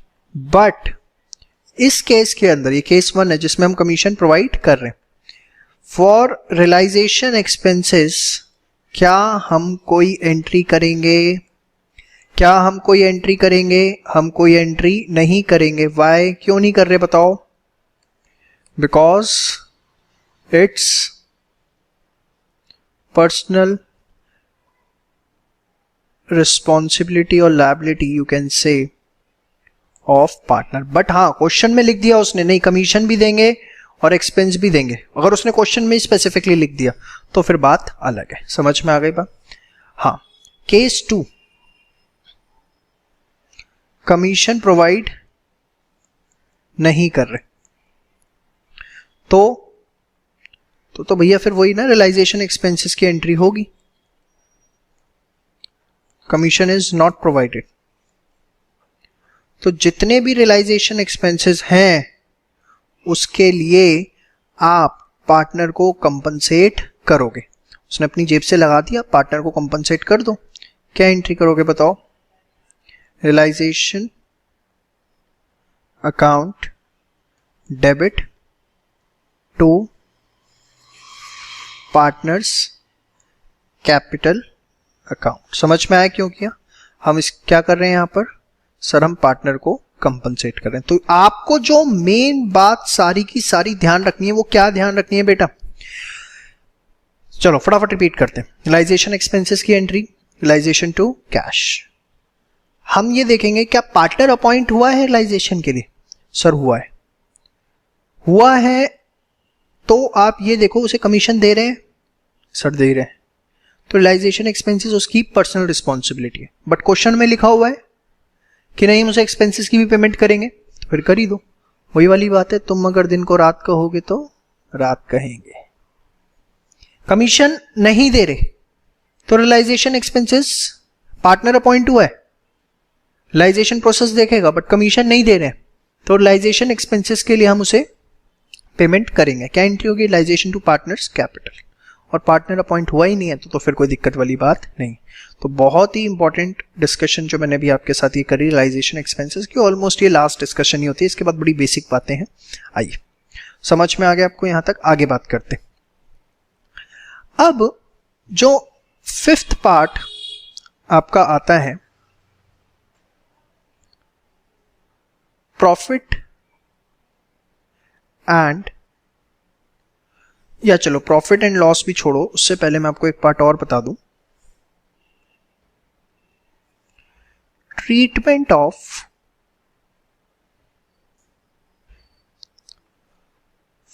Reserves end funds. ध्यान से समझो, इसका क्या ट्रीटमेंट हुआ। डिसोल्यूशन में थोड़ी सी चीज अलग है। अगर फ्री रिजर्व्स है, फ्री रिजर्व्स बेटा मैं एक्चुअली यहां पर दो ही चीजों को बोलूंगा, एक P&L क्रेडिट बैलेंस को और एक मैं बोलूंगा आपके जनरल रिजर्व। तो ये तो सीधे सीधे आप पार्टनर की कैपिटल में बांट दोगे, ठीक है। क्या एंट्री होगी बताओ? P&L debit, general reserve debit to partners capital account, ठीक है। सारे पार्टनर्स में बढ़ जाएगा। बट अगर रिजर्व, वैसे वर्ड प्रॉपरली यूज होता है, चलो मैं भी बताता हूं। रिजर्व अगेंस्ट असेट है। अब रिजर्व अगेंस्ट असेट, वैसे रिजर्व वर्ड यूज नहीं होता। अगर अगेंस्ट असेट कुछ बोलता है उसे हम फंड बोलते हैं। कौन से फंड होते हैं बताओ? असेट या लायबिलिटी के अगेंस्ट। एक पढ़ा है आपने मेरे साथ, इन्वेस्टमेंट, फ्लक्चुएशन, फंड पढ़ा है बेशर्मो? है पढ़ा है सर। वर्कमैन कंपनसेशन फंड, ये भी बताया था मैंने, बहुत अच्छे से डिटेल डिस्कशन कर रखी है एडमिशन में। अगर वीडियो नहीं देख ली है देख लो, बहुत इंपॉर्टेंट है आईएफएफ और वर्कमैन कंपनसेशन फंड। आधी घंटे की वीडियोस हैं दोनों पे, जरूर देखो, बहुत इंपॉर्टेंट है। तो अगर रिजर्व अगेंस्ट असेट या लायबिलिटी है, वैसे मैंने बता दिया, अगर अगेंस्ट असेट या लायबिलिटी होता है हम रिजर्व वर्ड यूज ना करके क्या यूज करेंगे? फंड। तो ये जो है हम ट्रांसफर करेंगे रियलाइजेशन अकाउंट में। इसका लॉजिक वो बच्चे समझ जाएंगे जिन्होंने मेरी आईएफएफ और वर्कमैन कंपनसेशन फंड की वीडियो देख ली है, और अगर आप सीधे ये वीडियो देख रहे हो तो आपको लॉजिक समझ में नहीं आएगा, पहली बता रहा हूं। अब उन बच्चों के लिए जिन्होंने वो वीडियो देख ली है, याद करो आईएफएफ या वर्कमैन कंपनसेशन फंड, इसके अगेंस्ट, वर्कमैन कंपनसेशन फंड है, इसके अगेंस्ट लायबिलिटी हो सकती है या नहीं हो सकती? हो सकती है। तो पहले हमें यहां से अमाउंट सेट ऑफ करना पड़ता है, तो इसलिए सीधे पार्टनर्स के बीच में नहीं बांटा, इसलिए मैं सीधे पहले से कहां लेके गया? रियलाइजेशन में। समझ में आ गया? ठीक है। तो इसके लिए हम एंट्री क्या करेंगे बताओ? इसके लिए हमारी एंट्री होगी पूरा बैलेंस, कुछ भी वो बोले कि इतनी लायबिलिटी उतनी लायबिलिटी, कोई फर्क नहीं पड़ता। IFF debit, workman compensation fund debit to realisation, सीधा फुल अमाउंट जो बैलेंस शीट में दिख रहा है, ये कौन सा अमाउंट है? Full amount appearing in balance sheet, सारा का सारा उठा के बिना सोचे समझे और दिमाग लगाए बिना आपने ट्रांसफर कर दिया उसे रियलाइजेशन। ये बात आपको मेरी समझ में आती है? तो आईएफएफ का भी ट्रीटमेंट आपको क्लियर हो गया। अच्छा, मैं यहां पर एक चीज बता दूं, कई बार कंफ्यूज हो जाते हो। एम्प्लॉइज प्रोविडेंट फंड्स में ये पता नहीं, मैं देखता हूं बच्चे कंफ्यूज क्यों हो जाते हैं।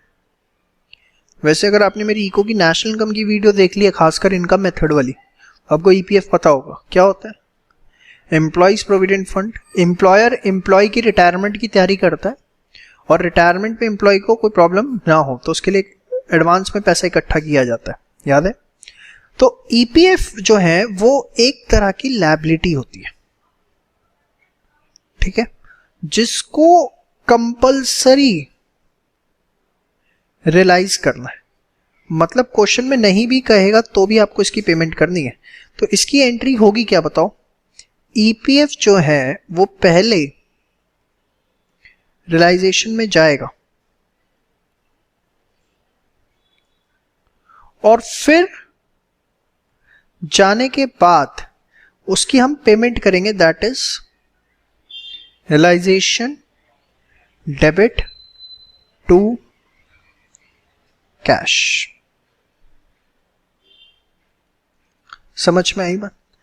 लेकिन आईएफएफ और डब्ल्यूसीएफ ये लायबिलिटी नहीं है, डिफरेंस है, ये फंड अगेंस्ट असेट है, तो इसका कोई रियलाइजेशन नहीं होगा।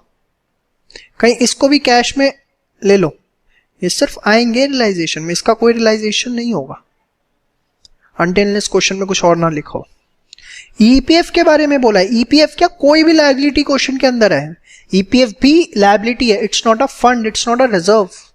ईपीएफ एक लायबिलिटी है जो एम्प्लॉयर को पेमेंट करनी होती है एम्प्लॉय को at the time of his retirement. Statutory payment है, लीगल कंपल्शन है, देनी पड़ती है। जो भी लायबिलिटी उसके बारे में क्वेश्चन में कहे या ना कहे, हमेशा आपको उसको रियलाइज करना है। ये बात ध्यान रखो, आप नोट लिख लो। वेदर और not specified in question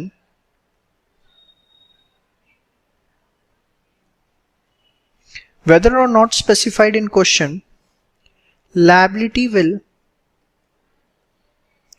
always be paid off। liability को हमेशा पे ऑफ करेंगे। however, if nothing is specified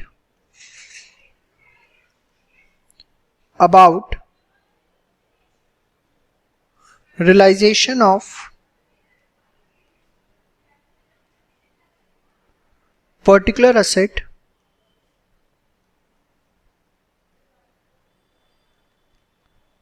अब सपोज पेटेंट है, क्वेश्चन में जनरली होता है और उसके रियलाइजेशन के बारे में कुछ नहीं बोला हुआ, तो अपना दिमाग मत लगाना, उसको रियलाइज नहीं करना फिर. However if nothing is specified about realisation of particular asset then no need to realise it.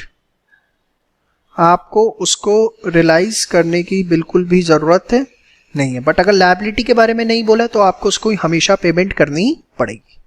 यहां तक आपको मेरी बातें समझ में आती हैं. पार्ट 2 में थोड़ी टेक्निकल बातें थी, कमीशन को लेके, रिजर्व्स को लेके, फंड्स को लेकर, और चौथी बात मेरी हुई असेट के बारे में अगर कुछ नहीं लिखा हुआ तो क्या करना है, और लायबिलिटी के बारे में कुछ नहीं लिखा हुआ तो क्या करना है. समझ में आ गया. इसके बाद क्या होगा, जो भी आपके रियलाइजेशन से प्रॉफिट एंड लॉस निकल के आएंगे, अब ध्यान से समझना, क्लोजिंग कर रहा हूं क्वेश्चन की. प्रॉफिट और loss from realisation will be transferred to partners capital account सबसे पहले, and realization account will be closed. आपका जो realization account है वो क्या हो जाएगा, closed. अच्छा, यहां मैं आपको बता दूं, कई बार एक नंबर का क्वेश्चन आ जाता है, रियलाइजेशन अकाउंट का नेचर क्या है, तो आप लिखोगे realisation account is nominal account. वैसे तो ये मेमोरेंडम अकाउंट है, बट चलो कुछ नहीं होता. 11th-12th में जो रिक्वायरमेंट है, या हर बोर्ड ने ऑब्वियसली से नॉमिनल बोला हुआ है, कभी डिबेट होगी तो उन्हें प्रूफ करेंगे कि मेमोरेंडम में नॉमिनल नहीं है. चलो, आपको एग्जाम में लिखा है ना realisation account is nominal account, अगर पूछ लिया गया तो प्रॉफिट और लॉस जो है वो किसके बीच में बांटेंगे, पार्टनर्स कैपिटल के बीच में. ठीक है. इसके बाद balance from capital account of partners. ये जरा ध्यान से, बोरिंग लग रहा है थोड़ा सा लेकिन लिखो इसे जरा. Balance from capital account of partners will be settled. Settled मतलब पे कर देंगे हम उसे. और माइट भी पेमेंट ना हो रही हो, या तो पे होगी या partner will bring the cash, ऐसा भी हो सकता है. वैसे तो जितने आपके पास क्वेश्चन है उसके अंदर हम पार्टनर को पेमेंट ही कर रहे होते हैं, बट माइट भी बोर्ड में ही सीधे ऐसे क्वेश्चन आ जाए कि कैश का बैलेंस हम पे करने की जगह उल्टा पार्टनर से हमें लेना है, तो वो फिर उतना कैश ले आएगा. और लास्ट में फिर हम देखेंगे कैश अकाउंट या bank account will get tally. वो जो है हमारा टैली हो जाएगा और हमारा क्वेश्चन ठीक होगा. तो आपने देखा पूरे डिसोल्यूशन के सारे कॉन्सेप्ट्स आपने अब मेरे साथ देख लिए. अब कोई कॉन्सेप्ट नहीं बचा, मेरे पास कुछ नहीं है, मैंने सब बता दी. अब मैं आपको इसके ऊपर एक क्वेश्चन प्रैक्टिस करवाऊंगा. अब वो आज करवा पाता हूँ या नहीं ये तो नहीं पता, बट करवाऊंगा. एक पार्ट और रिकॉर्ड करूंगा जिसमें जर्नल और उसके बाद लेक्चर करवाऊंगा. तो अगर आपने कॉन्सेप्ट समझ लिया तो अब आप कोई भी क्वेश्चन उठा लो, आपको दिक्कत नहीं आ सकती. जो सारी चीजें थी वो मैंने आपको बता दी. एंड अगेन, वीडियो पसंद आई लाइक करो.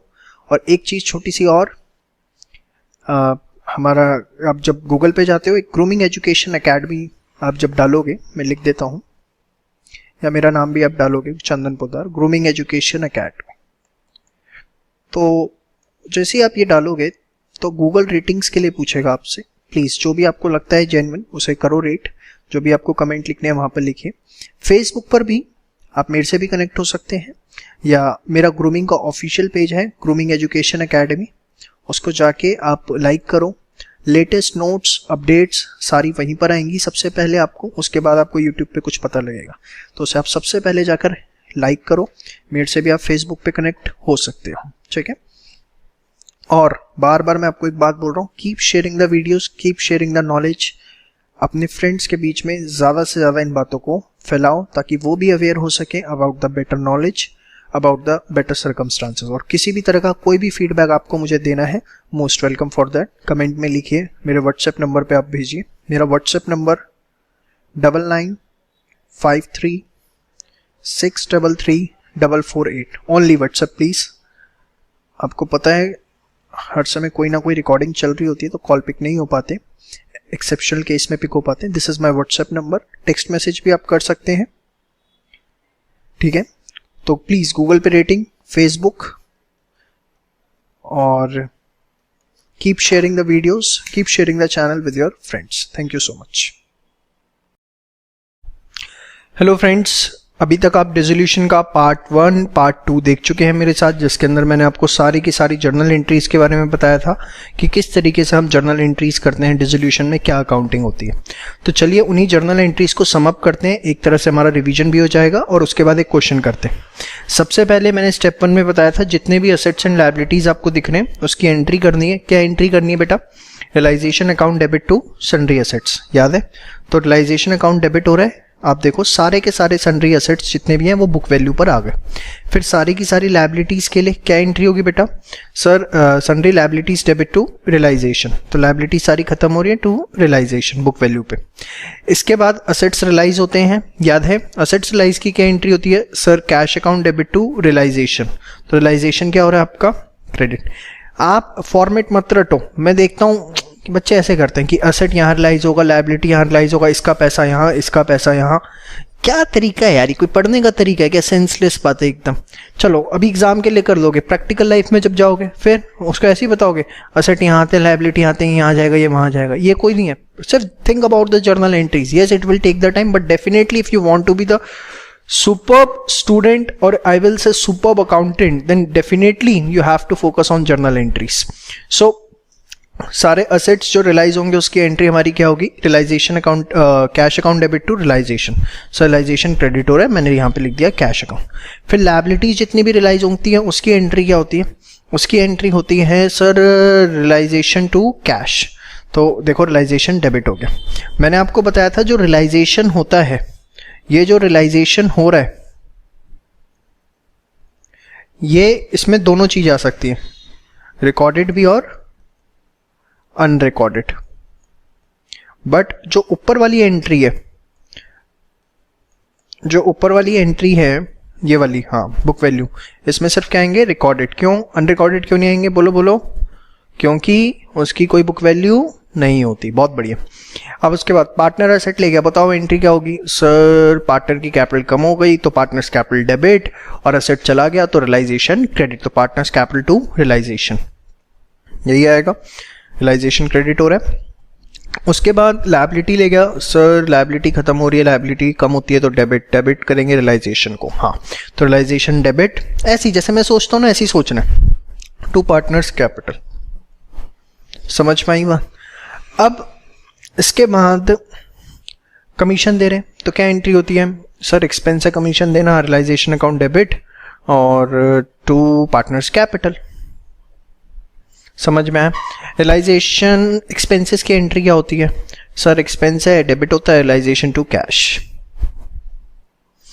प्रॉफिट ट्रांसफर टू, अगर प्रॉफिट आया तो पार्टनर्स कैपिटल में और लॉस आया तो क्या? तो अच्छा रियलाइजेशन एक्सपेंसेस के लिए मैंने एक चीज लिख दी, कब देते हैं? जब हम कमीशन प्रोवाइड नहीं कर रहे। अगर कमीशन प्रोवाइड कर रहे हैं तो रियलाइजेशन एक्सपेंसेस कौन बियर करेगा? Partner. Until and unless provided, question में लिखा हुआ है फिर तो करना ही पड़ेगा। अगर उसने लिख दिया क्वेश्चन में नहीं रियलाइजेशन एक्सपेंसेस जो है उसके भी हम पेमेंट करेंगे पार्टनर को, तो फिर बात अलग हो जाती है। समझ में आ गया? तो आप देखो कॉन्सेप्ट पढ़ो, कॉन्सेप्ट को फोकस करोगे ना, डेफिनेटली आप सब्जेक्ट किंग बन पाओगे। सब्जेक्ट किंग अगर आपको बनना है, आज मैं आपको बताऊं, मैं पूरी 11th पूरी 12th CPT IPCC final, CA final, BCom इतने सब्जेक्ट्स पढ़ा रहा हूँ। अब क्या मुझे किताबें खोलनी है? और अगर मैंने रटा होता सारा का सारा तो आज मैं इतने सब्जेक्ट्स नहीं पढ़ा पा रहा। मैं आपको ये कॉन्सेप्ट नहीं दे पा रहा। सारी चीजें एक बार आपने कॉन्सेप्ट समझ लिया, एक बार रिसर्च कर ली किसी टॉपिक पे, उसका कॉन्सेप्ट समझ लिया, आई प्रॉमिस लाइफ टाइम आप उस टॉपिक को नहीं भूलोगे। लाइफ टाइम आपके दिमाग में ना, अगर आप स्टार्ट करोगे चेन टू चेन सब कुछ याद आता रहेगा। अगर रीजनिंग क्लियर है, रीजनिंग क्लियर नहीं है तो फिर अगर रटा हुआ है तो ही एग्जाम में याद आएगा, और रटा हुआ नहीं है सही से तो फिर आप एग्जाम में कुछ याद नहीं आया, ये याद नहीं आया, वो नहीं याद आया, ये प्रॉब्लम आती है, क्वेश्चन सॉल्व नहीं हो पाते, पेपर लंबा होता है, ये सारी बातें, ये सारे एक्सक्यूज लेते रहोगे। इसलिए बार बार कहता हूं that you should focus on concepts only. Concept focus करो, उसके बाद सीबीएसई एग्जाम के थोड़े बहुत क्वेश्चन कर लो। डेफिनेटली यार कॉपीराइट है, नंबर तो आने ही आने, उसकी टेंशन मत लो। समझ में आई बात? चलो अब एक क्वेश्चन करवा रहा हूं, ध्यान से देखिए। क्वेश्चन मैंने लिख के रखा हुआ था आपके लिए। ये देखो एक क्वेश्चन है, कोशिश करिए इसके थ्रू सारे कॉन्सेप्ट्स कवर अप कर दूं, और मेरा वही तरीका, मैं आपको जर्नल भी कराऊंगा, लेजर्स भी कराऊंगा, ठीक है। अब मैं आपसे जवाब चाहूंगा, जवाब देना है आपको। बात समझ में आई? आओ, आपके पास एक बैलेंस शीट है, बिल्डिंग है, furniture, stock, debtors less provision, cash. इधर आपके पास कैपिटल है 3 पार्टनर्स की, workman compensation fund, creditors and bills payable. Adjustments given है, बिल्डिंग रियलाइज्ड हुई 90% पे, creditors taken over the stock and balance in cash, unrecorded land is sold, furniture debtor realized at this, partner will get the commission of rupees 10,000 for realization process। partner को commission दे रहे हैं तो realization expense की entry नहीं करनी। हाँ अगर question में लिखा हुआ है स्पेसिफिकली नहीं करनी है तो करेंगे। लायबिलिटी फॉर वर्कमैन कंपनसेशन, ये 5th के बाद 6th यहाँ पर आ गया। रियलाइजेशन एक्सपेंसेस है 5,000, pass journal and prepare necessary ledgers. Exam में एक ही चीज़ आती है, वैसे जनरली एग्जाम में आपसे जर्नल पूछी जाती है, जो मैंने आपको बहुत अच्छे से पढ़ा दी। चलिए स्टार्ट करें हम एक एक चीज़। आइए सबसे पहले मैंने क्या बताया था, स्टेप 1 जो भी बुक्स में दिख रहा है वो सारे असेट्स और लायबिलिटीज हमको रिकॉर्ड करने, यस और नो। चलो स्टार्ट करें। कौन कौन से असेट हैं? बिल्डिंग, फर्नीचर और स्टॉक, डेटर। कैश नहीं लेना। क्यों नहीं लेना सर बताओ, अब ये भी बताओ फिर। अरे भाई कैश की इतनी सारी ट्रांजैक्शंस होनी है, पैसा आना है जाना है, इस अकाउंट को कैसे क्लोज कर दूं? कैश का तो बहुत बड़ा रोल है। समझ में आई बात? तो आइए स्टार्ट करते हैं, असेट्स को क्लोज करते हैं। For closing assets account, assets account को क्लोज करने के लिए, हाँ जी। रियलाइजेशन अकाउंट डेबिट टू, बताओ सर बिल्डिंग, सारे असेट्स लिखने आपको, और वीडियो फॉरवर्ड करके मत देखो नहीं तो कुछ ना कुछ छूट जाएगा। To furniture, to stock, to debtor, यही है ना भाई, और कुछ भी है?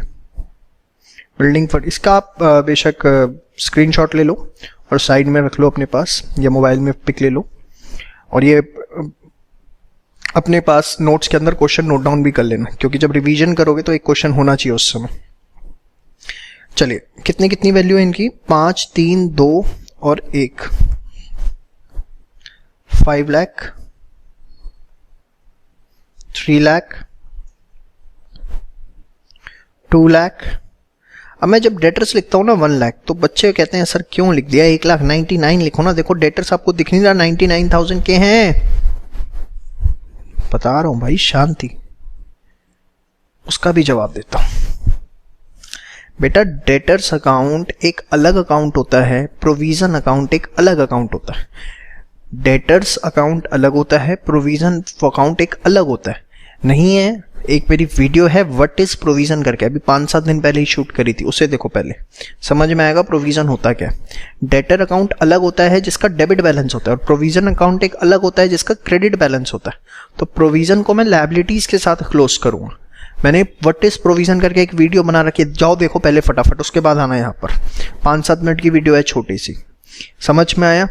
डेटर्स अकाउंट अलग है और प्रोविजन अकाउंट अलग है। मैं डेटर्स अकाउंट को क्लोज कर रहा हूँ, रटो मत इसे कि हाँ होता है, जाओ पहले व्हाट इज प्रोविजन देख कर आओ, और उसके बाद 5-7 मिनट है, लेकिन वो इन्वेस्टमेंट है बहुत अच्छी।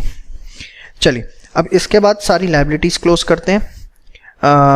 क्रेडिटर्स, बीपी और वर्कमैन कंपनसेशन फंड भी यहीं आएगा, आपको पता है ये बात, और एक प्रोविजन आएगा। तो workman compensation fund debit creditors, debit, bills payable,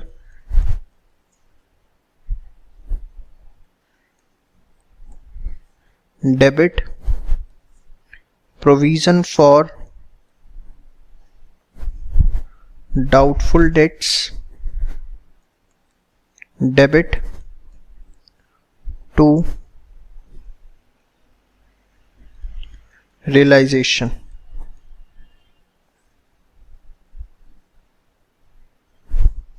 ठीक है, चलिए अमाउंट देखें कितने कितने हैं। 1, 3, 2, 1 लाख, 3 लाख और 2 लाख। ठीक है, और प्रोविजन का अमाउंट 1000। ठीक है बेटा, 3, 2, 5, 6 लाख 1000। तो पहली चीज मैंने आपको सिखा दी कैसे हमें करना था, स्टेप 1 यही सिखाया था।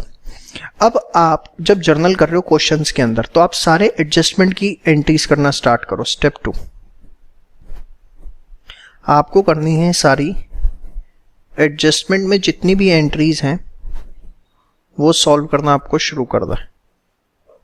ठीक है, चलिए स्टार्ट करते हैं।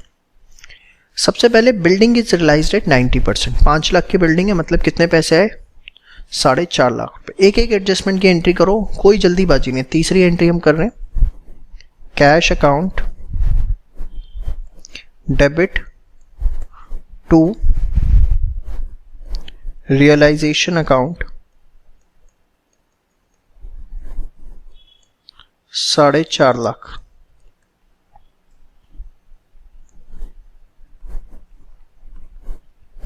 समझ पाई बात। इसके बाद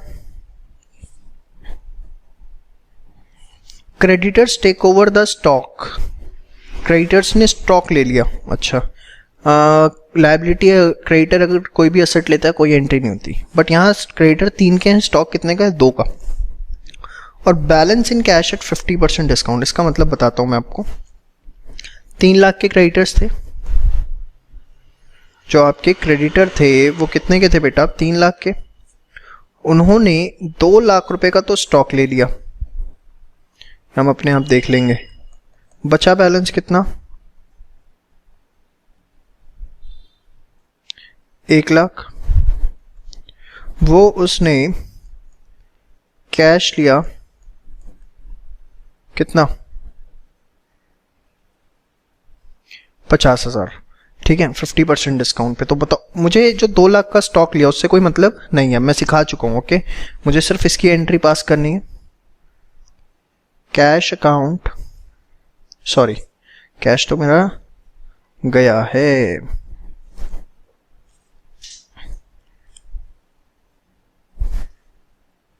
रियलाइजेशन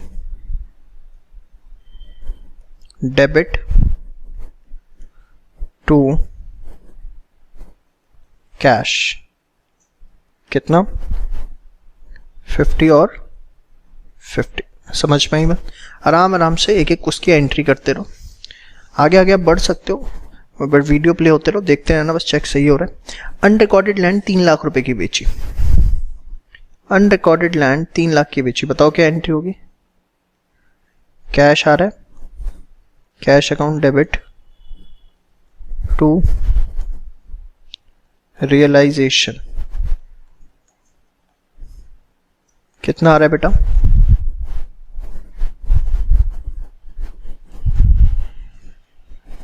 3 लाख रुपीस। ठीक है, चलो आगे बात करते हैं। Furniture and debtor realised at 125%। Furniture और डेटर 125% पे रियलाइज्ड हुए। बहुत बढ़िया।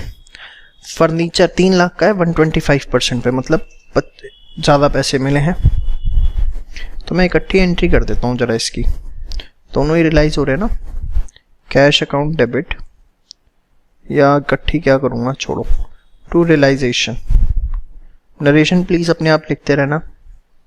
कैश टू रियलाइजेशन कितने का है बेटा, ये मैंने एंट्री किसके लिए करी सर, ये एंट्री आपने करी फर्नीचर के लिए। ठीक है बेटा, और इसके बाद बताओ सर डेटर्स। डेटर्स कितने के थे, 99 के नहीं थे, डेटर्स मेरे 1 लाख के हैं। ये गलती कराओगे बेशर्मो। डेटर और प्रोविजन देखा है वीडियो? अगर देखा हो तो सब समझ में आ गया होगा। डेटर कितने के? 1 लाख के, 99 के, 1 लाख के। प्रोविजन एक अलग अकाउंट है, ठीक है। तो इसके लिए cash account debit to realisation,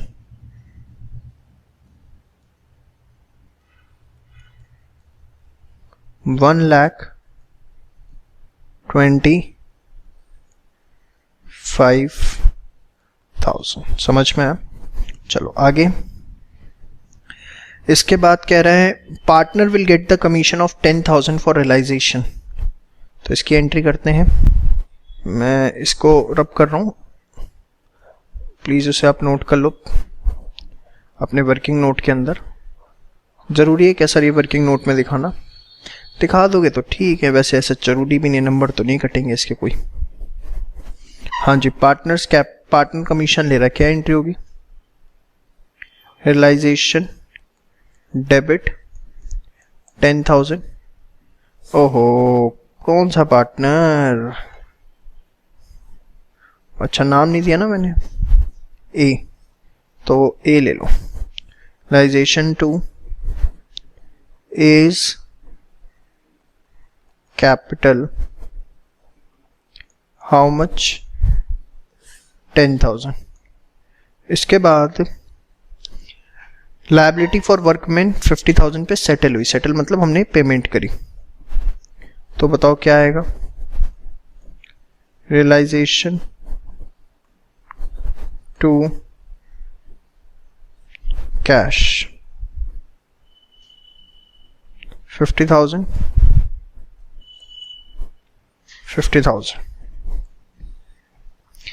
इसके बाद यहाँ पर आपको ऐसा कुछ नहीं दिख रहा, ठीक है। अब देखो जर्नल जब फुल फ्लैश क्वेश्चन आ गया, अब आगे स्टेप 3 के अंदर आपको वही निकालना है। सबसे पहले आपको निकालना है प्रॉफिट स्लैश, देखो अब इंपॉर्टेंट है, जरा ध्यान से देखो, लॉस फ्रॉम रियलाइजेशन। अगर सिर्फ जर्नल से आ गया ना पूरा क्वेश्चन करने के लिए, वो बड़ा खतरनाक सिचुएशन बन जाएगी आपके लिए। कैसे? ध्यान से देखो, टोटल याद है, debit in realisation account, total credit in realisation account, ठीक है बेटा। डेबिट बताओ कितने का है? 11 लाख, 11 लाख, 11,50 और 11,60 और 50, 12,10,000 का, ठीक है। अच्छा इसके बाद क्रेडिट देखो, क्रेडिट है 6,01,000, 6 और 4 10, 10.5, 10.5 लाख और 3 13.5, 13.5 और 375 और 120, 13.5 और 5 18.5, 18,51,000। तो आपका क्या बच रहा है? नेट क्रेडिट बैलेंस, ठीक है,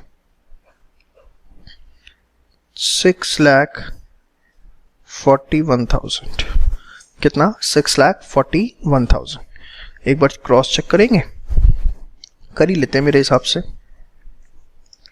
125, 375, 3 लाख। क्रॉस चेकिंग बहुत ज़रूरी है, एग्ज़ाम में सीधे गड़बड़ होती है। 4.5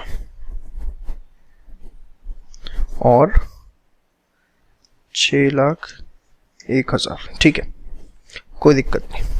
तो ये आ गया आपका 1851 माइनस 1210, 641। अब देखो प्रॉफिट आए, किसको बटेंगे? पार्टनर्स को। कौन पार्टनर है सर? ए, बी और सी। तो अब ए बी सी पार्टनर हैं, रेशो मैंने आपको नहीं बताई, बहुत बढ़िया। सपोज मैं इसमें आपको रेशो बता देता हूं। रेशो हमने ले ली 5:3:2, ठीक है। तो चलिए रेशो आपको गिवन है, आप क्या करोगे बताओ। पार्टनर्स में प्रॉफिट बांटने के लिए entry, realisation account debit to A's capital to B's capital to C's capital, ठीक है बेटा।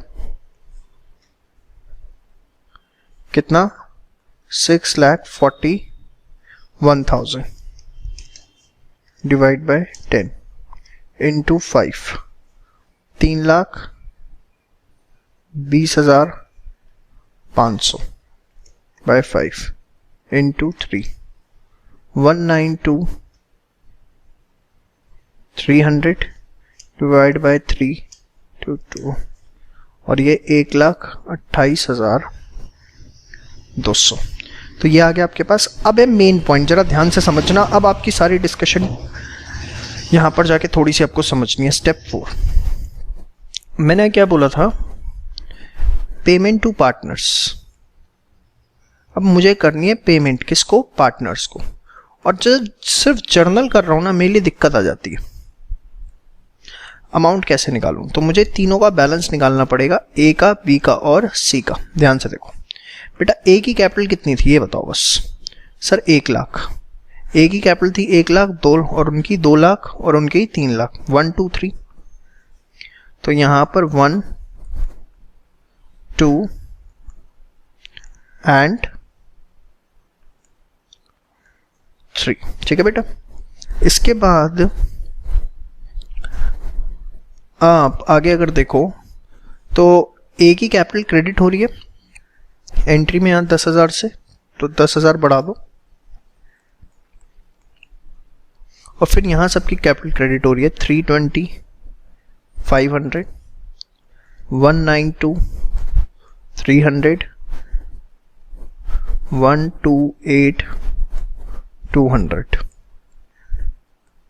तो देखो कितना बचा, 3,20,500 जमा 1,10,000, 4,30,500, 2 लाख प्लस 192,300, 392,300, और यह आ गया आपका 4,28,200। समझ में आई बात? तो ये आ गया आपका पेमेंट टू पार्टनर्स। हम इतनी करेंगे तो कर देते हैं इन्हें। A's capital debit, B's capital debit, C's capital debit to cash account. कितना बेटा? 430,500, 392,300, 428,200, और टोटल कितना है ये? 430,500 प्लस 392,300 प्लस 428,200, यह आ गया आपका 12,51,000। तो ये इस तरीके से आपका क्वेश्चन होगा, और इसको चेक करना है तो आप देख सकते हो। आप कैश के सारे डेबिट चेक करो, आप देखो जरा कैश कहाँ का डेबिट हुआ है।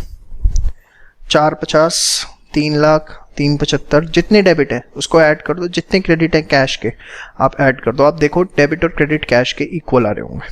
बट हाँ, उसमें ओपनिंग बैलेंस ऑफ कैश जरूर ले लेना, पता लगे यही भूल जाओ 1,01,000 ओपनिंग कैश भी है, ठीक है। तो इस तरीके से पूरा जर्नल का क्वेश्चन हम करते हैं। बट अब इसकी अगर लेजर आ गई तो लेजर किस तरीके से करनी है? लेजर बहुत आसान होती है, लेजर में ऐसा कोई दिक्कत नहीं है। आप सबसे पहले नोट डाउन करिए। चलिए, सबसे पहले आप बनाओगे क्या? Realisation account. एग्जाम में कुछ भी पूछा जा सकता है, सीधे जर्नल, सीधे लेजर। वैसे इसका जो जनरल ट्रेंड है वो ये है कि 6 एंट्रीज दे देते हैं कोई भी। बट मुझे ऐसा लगता है कि अगला एग्जाम जो आएगा उसमें वो full flash balance sheet question देंगे और कहेंगे पूरा जर्नल से कर दो। बस बच्चे वहीं ख़त्म। ये क्या हो गया भगवान, ये ज़िंदगी में क्यों तबाह कर रहे हो हमारी, हैं?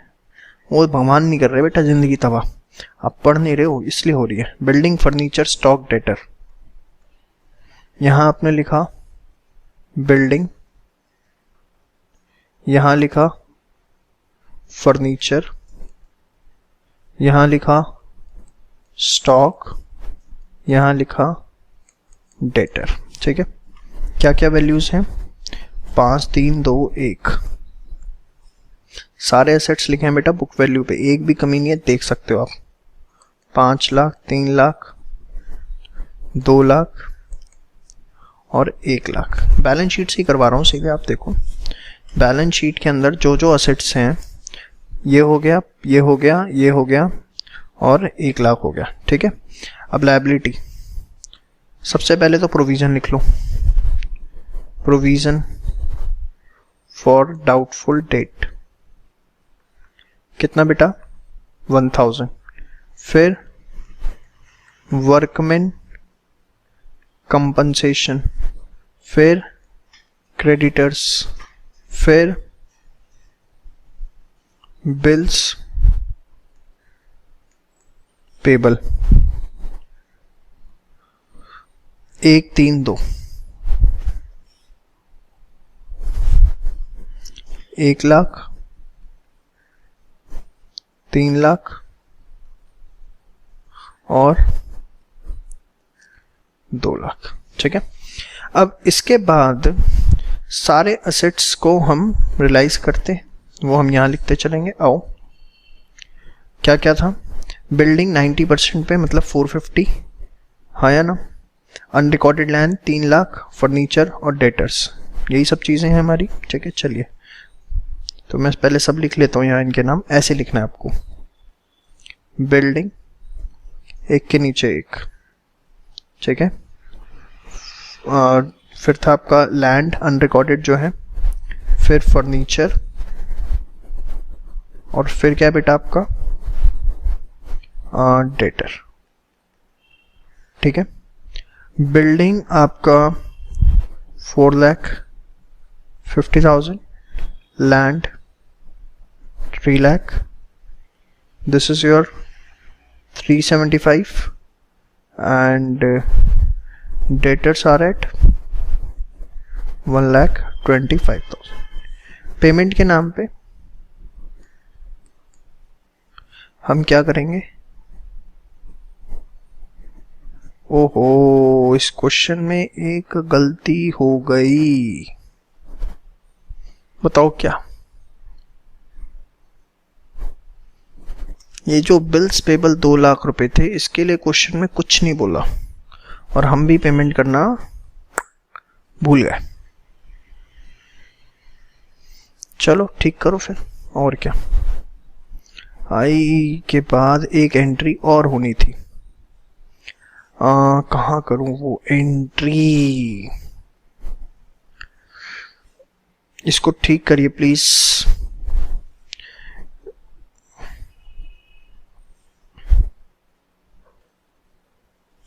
यहीं ठीक कर देते हैं।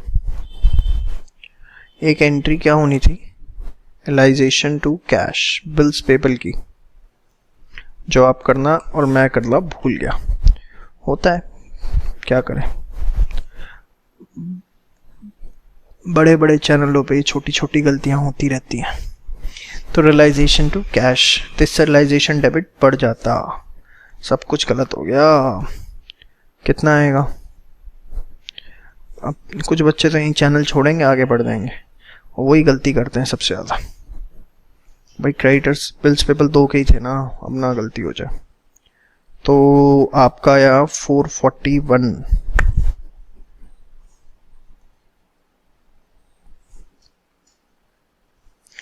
तो उससे ये भी गलत हो गया। हो बदला ले लिया भगवान ने आज तो कोई। 441 डिवाइड बाई 10 इंटू 5, 2,20,500।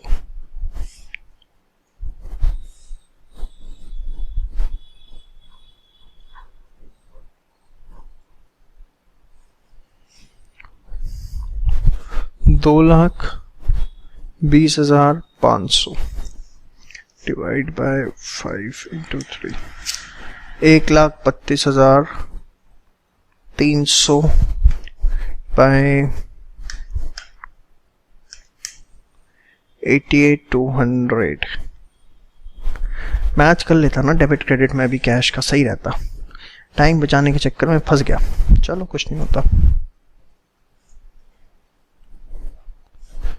चल भाई सब गड़बड़ हो गया। चलो ठीक करो, फटाफट ठीक करो, नोट्स नहीं बिगाड़ने हमें।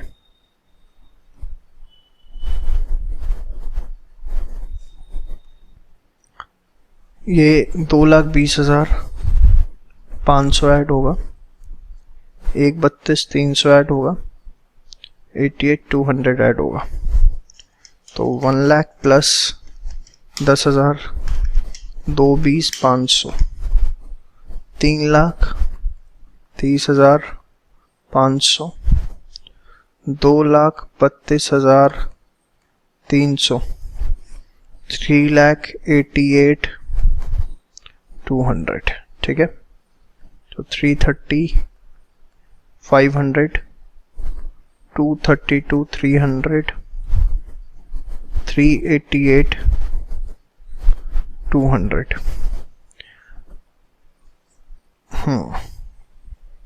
यहाँ भी है 441, तो 330,500 प्लस 232, 300 प्लस 388,200, 951,000। ठीक है, अब ठीक है। चलिए, तो यहाँ पर हम पेमेंट करेंगे क्रेडिटर को कितनी, 50,000, और बिल्स पेबल को कितनी, 2 लाख। कैसे भूल जाए अब इसे। और वर्कमैन कंपनसेशन की पेमेंट कितनी हुई है, 50,000।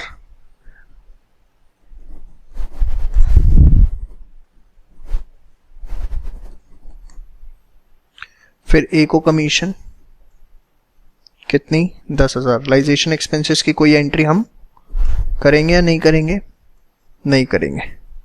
और कुछ पार्टनर डेटर सब रिलाइज होगा, प्रॉफिट्स आएंगे। तो चलिए उसके लिए करते हैं profits transfer to A, B और सी। 441 ही आनी चाहिए, चेक कर लो एक बार और फटाफट। नहीं आ रहे तो फिर या तो उसमें गड़बड़ी है या इसमें गड़बड़ी। 5 लाख जमा 5 3 8 2 10 11 11 50 13 50 14 14 लाख 10,000, 14 लाख 10,000, और 3 4 2 6 4 10 साढ़े 10 साढ़े 13 साढ़े 18 18 51। हाँ ठीक आ रहे। तो प्रॉफिट 441 ही आ रहे। ये आ गया 220 500, वही जो पीछे से चीटिंग कर रहा हूँ ये मैं। 1,32,300 और 88,200। ठीक है जी।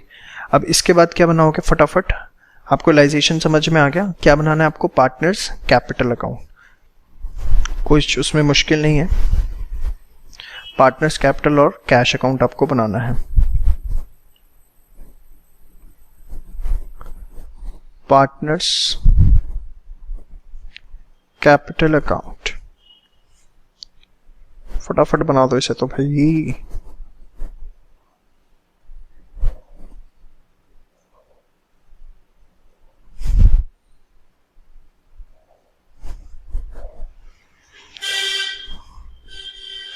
Credit, debit, particulars and ABC, where are you? चलिए particulars।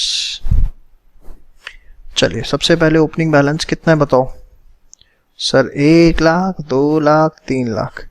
कमीशन मिली इन भाई साहब को जी सर पूरे 10,000 रुपये। प्रॉफिट आए इनके हिस्से में? जी सर। कितने आए सर? पीछे थे ये 2,20,500, 1,32,300, 2,20,500, थोड़ा स्पेस कम है, ऐसे लिख नहीं सकते एग्जाम में वैसे। 1,32,300 कहीं नीचे कमेंट में डाल के पूछ रहे हो सर ऐसे लिख सकते हैं। 88,200, ठीक है। फिर क्या करोगे यहाँ पर?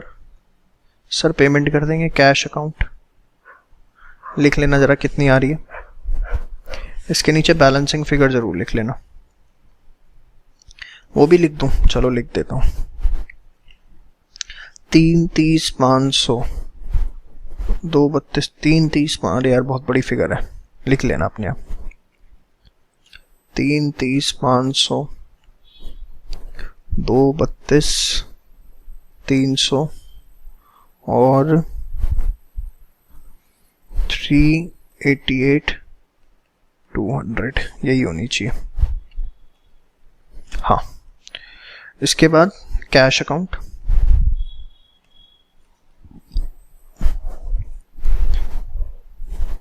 ओपनिंग बैलेंस कितना है? 1,01,000। रियलाइजेशन से कितना कैश आया टोटल सीधे लिख दो, कोई वो नहीं है कि बाइफरकेशन लिखें। यहाँ रियलाइजेशन से कितना गया और यहाँ कितनी कितनी आपने पेमेंट करी, सीधे बिना टेंशन के, कोई सोचना नहीं है उसमें आपको कि इसमें आप बाइफरकेट कर रहे हो। इतने बड़े क्वेश्चन में ही अगर बाइफरकेट करने बैठ गए तभी तो पेपर छूटेगा। 5, 3, 8 और 4, 12,50, 12,50 आए और गए कितने? 2,50, 3 लाख। यहाँ 3,30,500, 2,32,300 और 388,200। चेक करें। जय भोलेनाथ, मैच करवा देना। हर अकाउंट्स का बच्चा भगवान को याद करता है बैलेंस शीट या कैश अकाउंट मैच करने से पहले। 13,51,000, 3 लाख, 3,30,500, 2,32,300, हे प्रभु 388। 1 लाख का डिफरेंस कहाँ गया? अरे अब क्या नहीं लिखा भाई?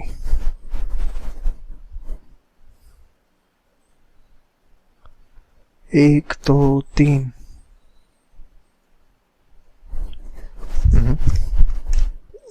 3 लाख, 330,500, 232, 300, 388, 200।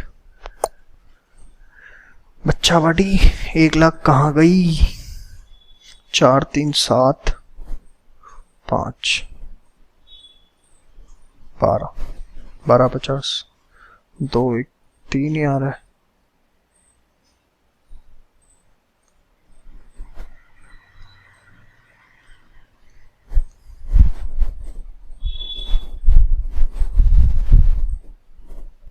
देखो गलती कहाँ हो रही है, आज दिन ही अच्छा नहीं है मेरा। 3,32,000, तो ये भी आ गया 1351। अब इसमें पीछे भी यही गड़बड़ कर दी लगता है। 3,32,332। चलो कुछ नहीं होता, थोड़ी बहुत कैलकुलेशन एरर के साथ फाइनली क्वेश्चन गेट मैच्ड। तो होपफुली आपको कॉन्सेप्ट समझ में आओ, मेन कॉन्सेप्ट क्या है। थोड़ी बहुत एक जगह एरर हो गई, डीपी का हमने ध्यान नहीं रखा, क्वेश्चन में नहीं लिखा हुआ, हमें लायबिलिटी सारी रियलाइज करनी है, ठीक है। बाकी सब कुछ ठीक था, ठीक है जी। चलो।